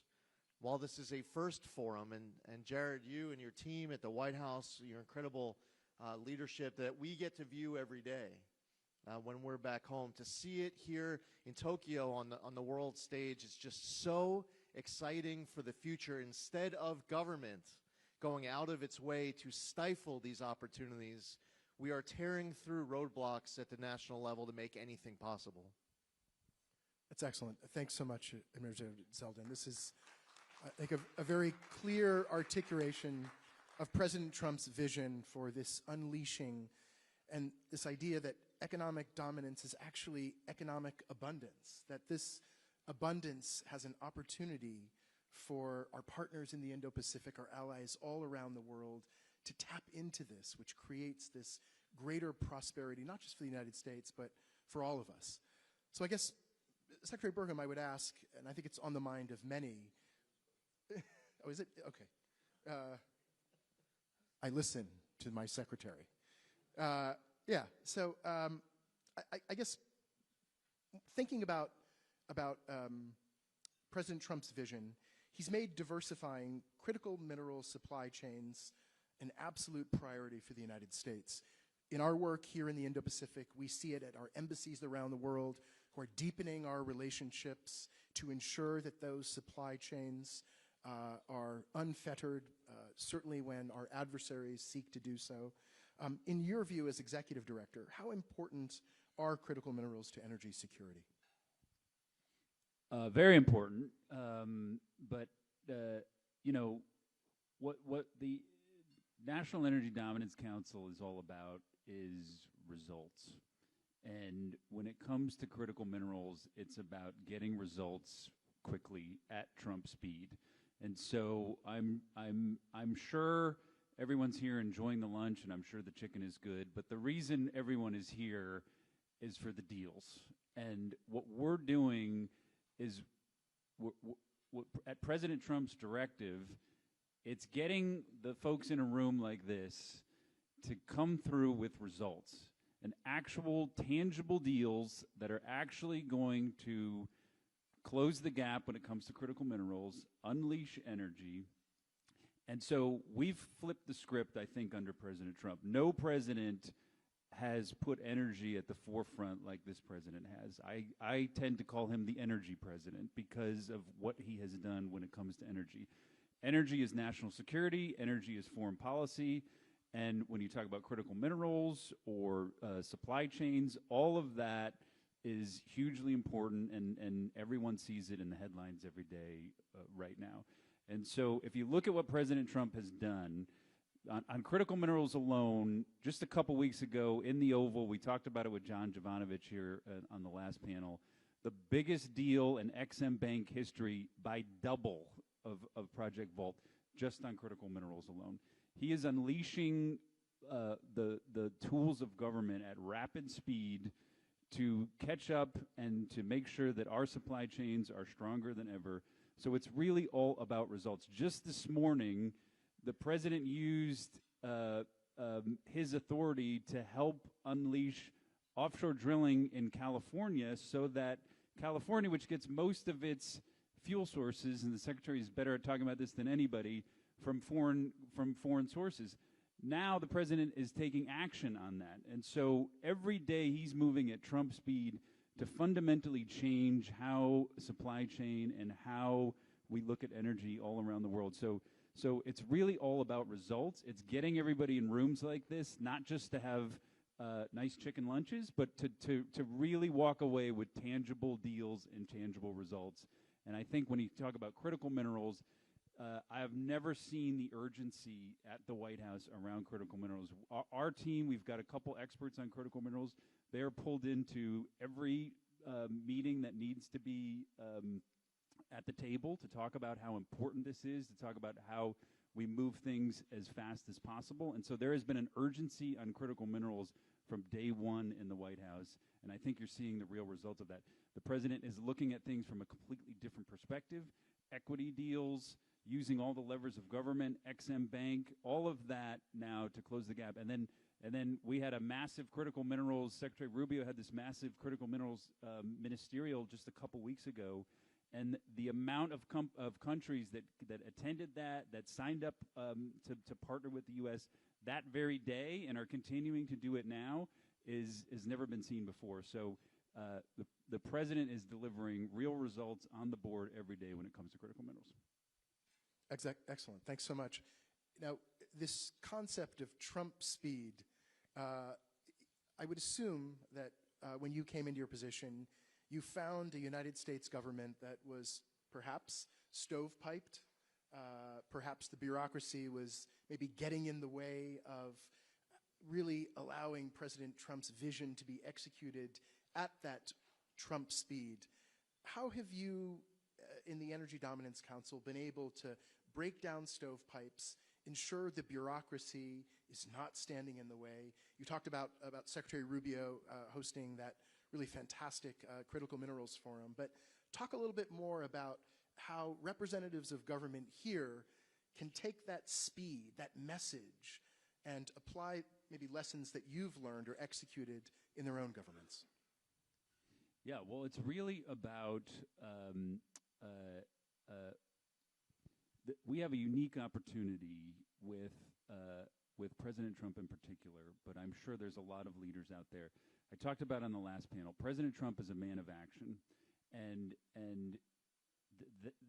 he's trying to do things that will change how we look at energy forever in this 4-year period. And I think any leader that sees the example that the President Trump is doing is going to want to get on board with that. And you've already seen that so far. I mean, the historic trade deals that came through last year and how we are executing on those deals has, again, never been seen before. And so if you just take a look at just certain things that President Trump has already done, we announced a refinery in Brownsville.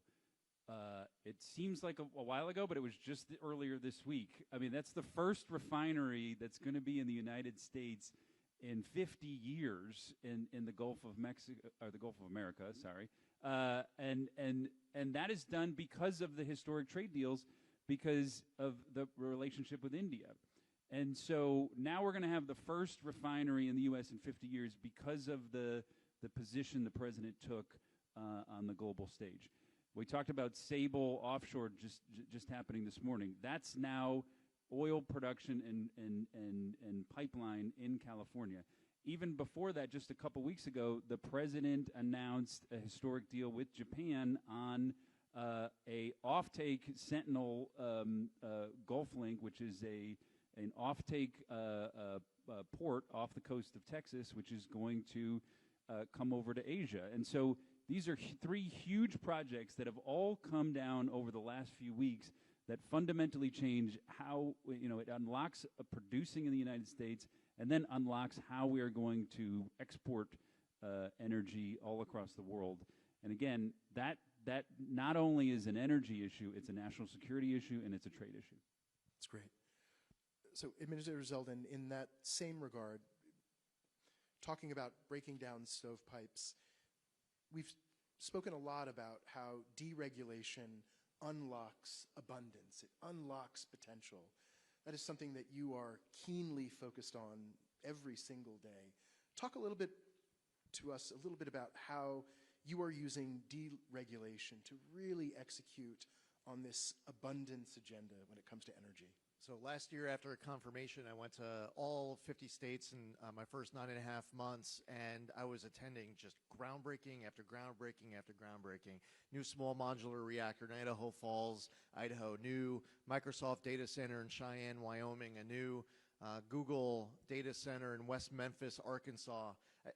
These projects that we're discussing aren't conceptual, hypothetical, that maybe the next administration many years from now will actually witness these announcements come into reality.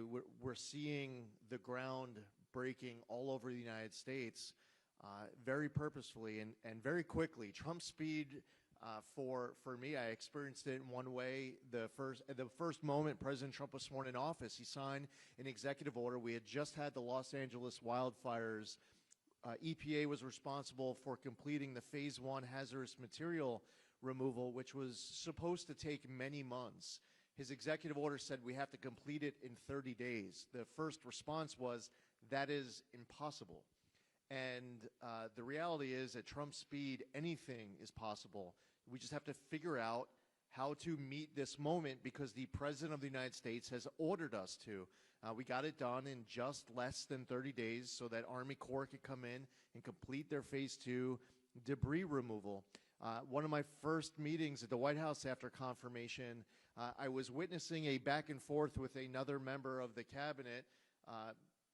Secretary Burgum was in this meeting as well, but a question was posed to that secretary about a particular act of deregulation. Asked, how long will it take you to get this done?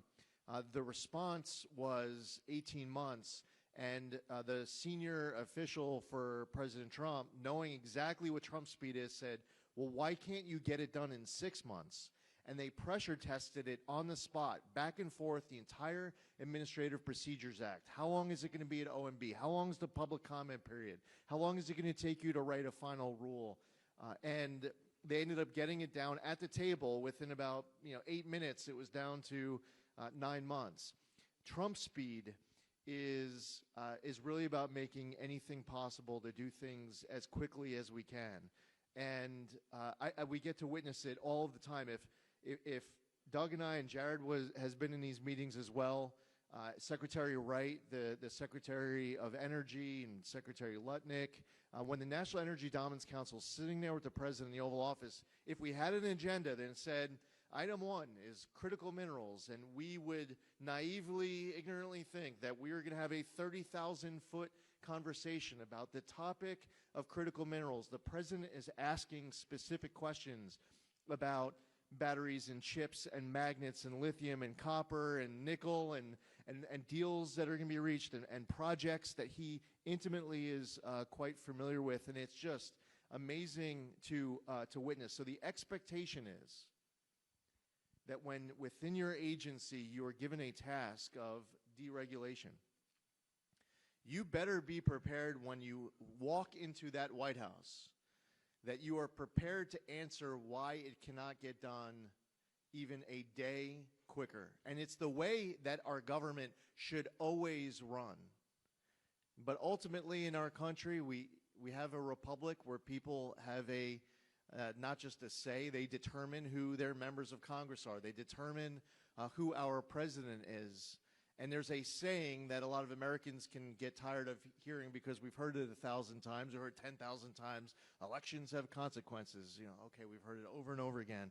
Well, the reality is that because of the November 2024 election, we have a federal government that all day, every day, inside of every agency is tearing down every barrier. And for us at EPA, we inherited a big mess as it relates to the regulatory environment. And in fulfilling our statutory obligations, we know that we'll never take a day longer because President Trump will never have it otherwise. Excellent. Thanks so much. Secretary Burgum, if I can turn to you. One of the hallmarks of President Trump's tenure is that he says it like it is. He's a clear communicator. And there is no issue that is off the table for discussion, debate, and focus. And so I think many in our audience will be looking to events in the Middle East, and I think we'll want to know, how resilient are global energy supplies today? Well, I think this is why we're all here. We're all here to on this topic of energy dominance, which is really about energy abundance, which is again about making sure that no one in this room has to have their economy, their country, their companies held hostage economically because of a terrorist regime. And by the way, a terrorist regime that was willing just a month ago kill 40,000 of their own people in the streets because they were, voicing an opinion that was different than what the regime wanted to hear. That if we think that it's okay at this time in 2026 for the rest of the world to be held hostage by that, I mean, that's would be surprising to me. And so there is there is geography also that comes into play, because we've got these geographic choke points. But I think part of it is we've got to have energy abundance, but then we've also got to have supply chains that can't be choked off by a small minority of people that disagree with prosperity, peace, freedom, all the things that everybody in this room might agree with. So it's obviously President Trump. He's not only the energy president, but he's the peace president. He has resolved a bunch of conflicts already this year. He is, very simply, when you're around him, he hates the killing, and of course he doesn't want to see any casualties in a war in Iran. But he's been trying for 15 months to end a war in Ukraine and Russia, where in some months we have 25,000 people dying in a month. In a month. And I guess we all stopped talking about that right now. But it's like, there's 1,000 people a day might be dying in that conflict. So President Trump, he wants peace. He wants peace in the world, and he wants to see that everybody has the same opportunity that we've had. So it is everything that Lee said is true in terms of the speed and how we're working, and I think it's the same. He's shown this too. He wants to resolve conflicts quickly. But he's also, probably tired of being asked, when is it going to be over? Because you don't tell your opponent, what your plans are. You don't tell your opponents what your next move is going to be, and you don't tell your opponents how long it might take. And so, again, he's being very strategic about how he's communicating about it as well. So I would say, again, but in the end game, it's all temporary. We do have an enormous abundance around energy, and that energy abundance is a function of innovation. I mean, America was a country 20 years ago whose all of our energy policies, when Obama took over in 2008, it was all the energy policies were built around, we've reached peak oil and we're in decline. We're going to stop using coal as a fuel. There is no more natural gas in this country. We've got to start buying our intermittent, unreliable foreign source energy for us to be able to do this. And the number one top order bit was a belief in computer models that predicted somehow with certainty what was going to happen in the year 2100. 1 degree of climate change. I mean, I spent decades in the software business, and I didn't see models that were accurate for predicting next quarter's earnings. I didn't see models that were, that could predict how fast innovation would occur.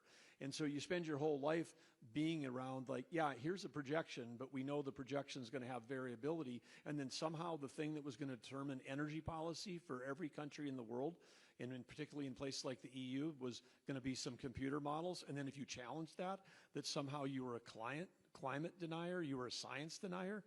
Science is about asking questions. Science is about hypotheses and then testing them. And then when you have new information and you have new innovation.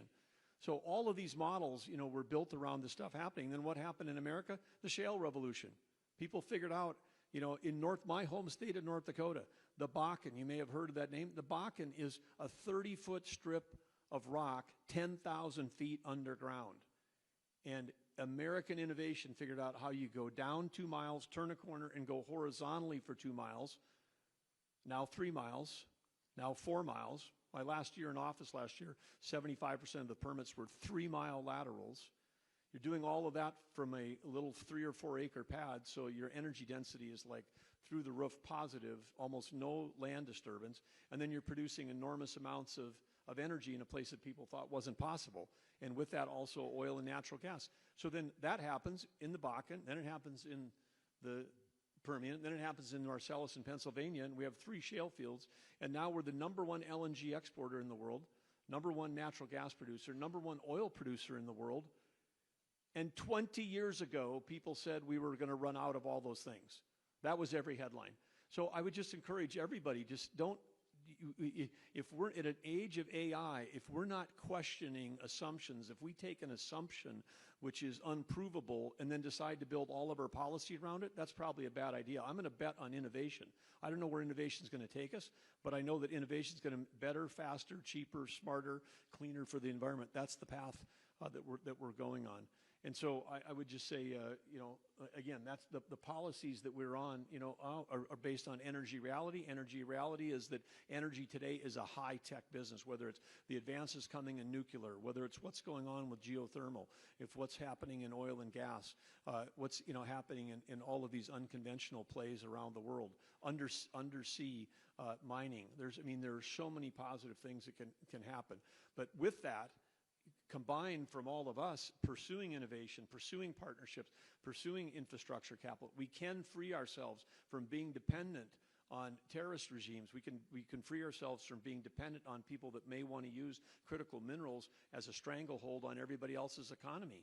That's the goal. The goal is freedom for our economies, freedom for our people, and we can do that while working together. And so again, I'm so pleased everybody's here today and excited about the opportunity to work with. And I'm excited about where you see these brilliant guys that are up here on stage. President Trump has recruited so much talent from the private sector that's all driving this agenda forward. How exciting is that? And I tell you, with what Lee Zeldin is doing in that EPA, cutting red tape and cutting stuff, it's incredible. I mean, things that used to take a year or two, in some cases in DOI, we've been able to get environmental assessments done in less than 2 weeks. They used to take a year or two. Environmental impact statement was a 2-year thing, and lawsuits would take 4 years. We set a goal to find out if we could do them in under 28 days. We've done EISs in less than 28 days just using business process improvements. We throw AI at it, it can go even faster. But there is a revolution that can occur, and I think that when Trump speed, another definition of that is Trump speed right now is actually faster than the private sector. I mean, I think that one thing we particularly the utility sector, which has been in this regulated utility business in the U.S. where they move slowly and they think the government's going to move slowly, they're missing out on the speed at which AI is moving. And so, again, encouraging anybody that wants to do partnerships with the U.S. is, bring your A game in sense of being ready to move it at speed, because there is a sense of urgency. Great. Executive Director Agan, I want to just follow up on this innovation point that Secretary Burgum raised. I know a little bit about the project that the Secretary spoke about, and that was not a project that sprung forth only from government. It was one that utilized the innovation, the expertise of the private sector. So if you could talk a little bit about how public-private partnerships in building secure and resilient energy systems can really play a role in greater energy security in the Indo-Pacific. Yeah, happy to. I mean, I think what you're seeing now, and we've been talking about it through the morning, and Tadashi, who's in the front row here, is playing a key role in this, is the historic deals that the president struck with Japan in particular, and how that is going to unleash energy projects that are going to both benefit the United States and Japan. And I'm excited for next week, because we're going to have some great announcements that President Trump is going to be able to announce. Because, again, we've talked about a lot. There are amazing companies, some of them on the stage here, that are really trying to innovate. And a lot of it, what I see time and time again is great companies had projects that they were getting off the ground under President Trump's first term. They were completely stalled for 4 years, and now the president is moving at rapid pace to get them off the ground or finalized. And I think the great partnerships that he has struck with allies like Japan are injecting the investment with great American companies or great Japanese companies that are going to get them done under the president's term.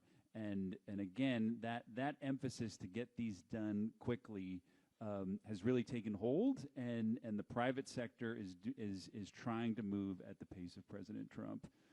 The one thing I'll say before I hand over the microphone, there's not a single meeting and speech that the president gives, if he sees Lee Zeldin in the room, he stops everything and he says, the most important man in the room today is Lee Zeldin. So he's not here, so I want to make that pitch.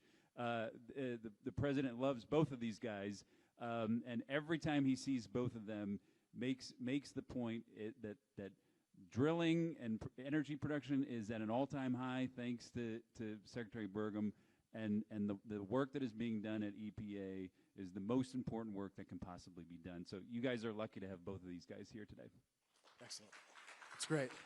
Well, look, I want to extend my sincere thanks to all three of our panelists for those really great insights into America's energy goals and what American energy dominance and abundance means for our partners, our allies in the Indo-Pacific. I think it should be very, very clear to all of you that the United States is putting energy security front and center, and we are moving at Trump speed. We're expanding production, investing in infrastructure, and again, knocking down those walls, knocking down stovepipes, using deregulation to really, really build resilience.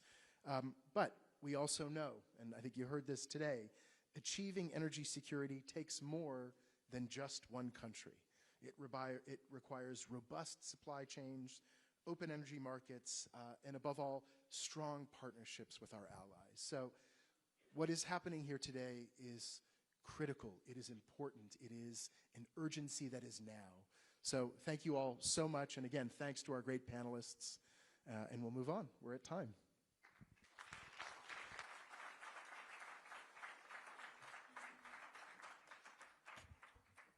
Thank you very much, Secretary Burgum, Mr. Snipe, Administrator Zeldin, and Mr. Egan for a fascinating conversation. Please proceed. Thank you very much. Thank you very much. Thank you. All right, so we will now take a break for a sector panel sessions. These are held in different rooms on the 3rd and 4th floor from 1:30. Please consult the screen or scan the QR code on the back of your credentials for the specifics for each session. After the sector panels, please enjoy a quick networking break, and then we will meet back here for the last session of the day. So now please make your way to the sector panels of your choice. Thank you.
everyone. Thank you for attending this deal signing session at the Indo-Pacific Energy Security Ministerial and Business Forum. My name is Danielle Agras. I am the Senior Indo-Pacific Manager at the U.S. Trade and Development Agency, and I have the pleasure of serving as the MC for this deal signing session right now. So on stage, we have Mr. Hideki Masui, who is the President and CEO of the Japan Atomic Industrial Forum, as well as Maria Korsnick, who is the President and CEO of the Nuclear Energy Institute. And since you're not here to hear me speak, I would like to invite Mr. Masui up to speak first on the deal. You're welcome to come to the podium. Yes, thank you.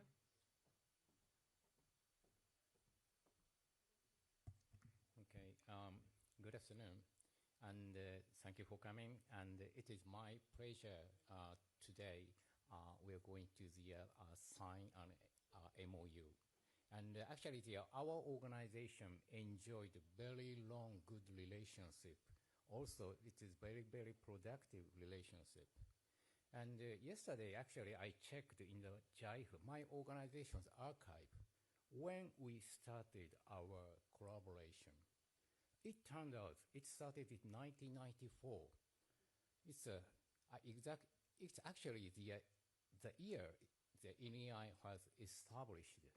So that means we have continued our close relationship more than 30 years. So when I heard this MOUs, I was quite surprised. There was no MOU before. I don't believe it, but still, there was a fact. But that means at the same time, so how naturally our cooperation and relationship will continue over the long time. So now today, with this MOU, we are going to have formalize our relationship. And one of the very particularly noteworthy thing about our MOU is that we have highlighted the cooperation in Indo-Pacific countries, so that means our meaningful activity in future. So I look forward to working and even more closely with you, Maria-san. Thank you very much.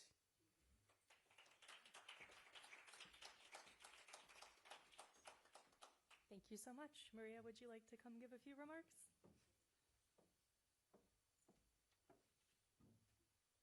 Well, thank you very much, and I agree with the statements that were just made. We have a long-standing and very productive relationship between NEI and JIFE. I would really like to thank the Ministers of Economic Trade and Industry here in Japan, as well as the National Energy Dominance Council in the United States for helping bring this together. Our industry is really very proud of the enduring and close relationship that we've had in Japan and specifically in the nuclear sector for so many years. And as he mentioned, we've had such a good and close relationship for many years, but I think the formalization of this relationship, and as he mentioned, the focus very much on the Indo-Pacific region, I think is going to be very productive for us as we move forward, because this particular region is so very critical strategically to the United States, and I think this is a great opportunity for us to bring even more focus and more attention as we look at this Indo-Pacific region as we move forward. And, the American industry and the Japanese are really headed to a very, very bright future in commercial nuclear power. And it's just fabulous that we're going to get there together. Thank you.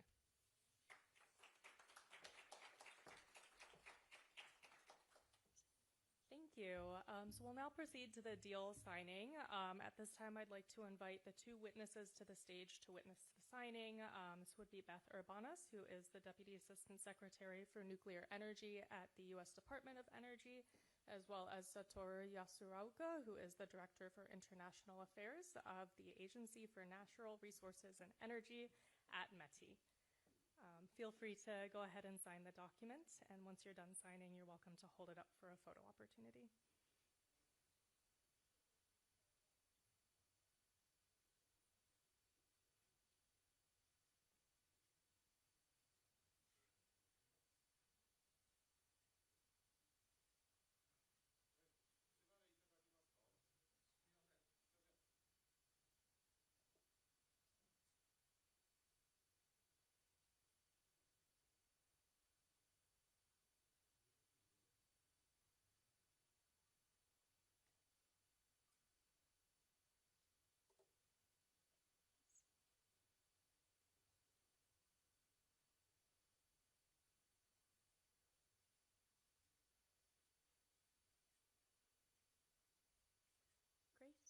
Thank you so much and congratulations. This will conclude this deal signing, but everyone is welcome to come back and join us at 3:20 for another exciting deal signing at that time. Thank you, everyone.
Good afternoon, everyone. Thank you for joining us for another exciting deal session here at the Indo-Pacific Energy Security Ministerial and Business Forum.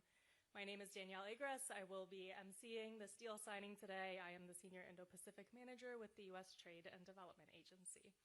Here to my left, we have Mr. James Manel, who is the CEO of AMIUM, as well as Mr. Keisuke Tanabe, who is the General Manager of Hanwha. AMIUM and Hanwha are here today to sign an MOU and plan to sign a definitive agreement in April with a combined value of over $500 million for the construction of a new production facility in the United States and long-term offtake agreements.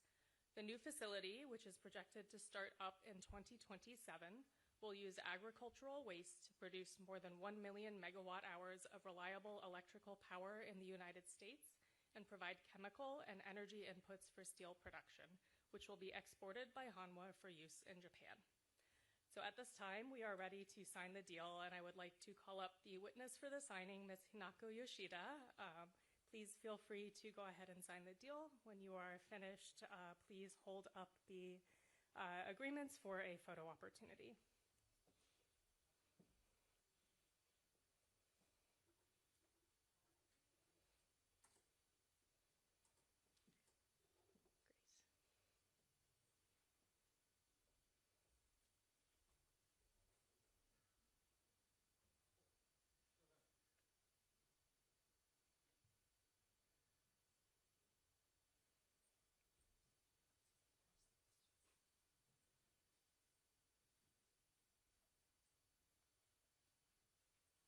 Great. Congratulations. Thank you so much, everyone, for joining us, and that will conclude our deal sessions for today.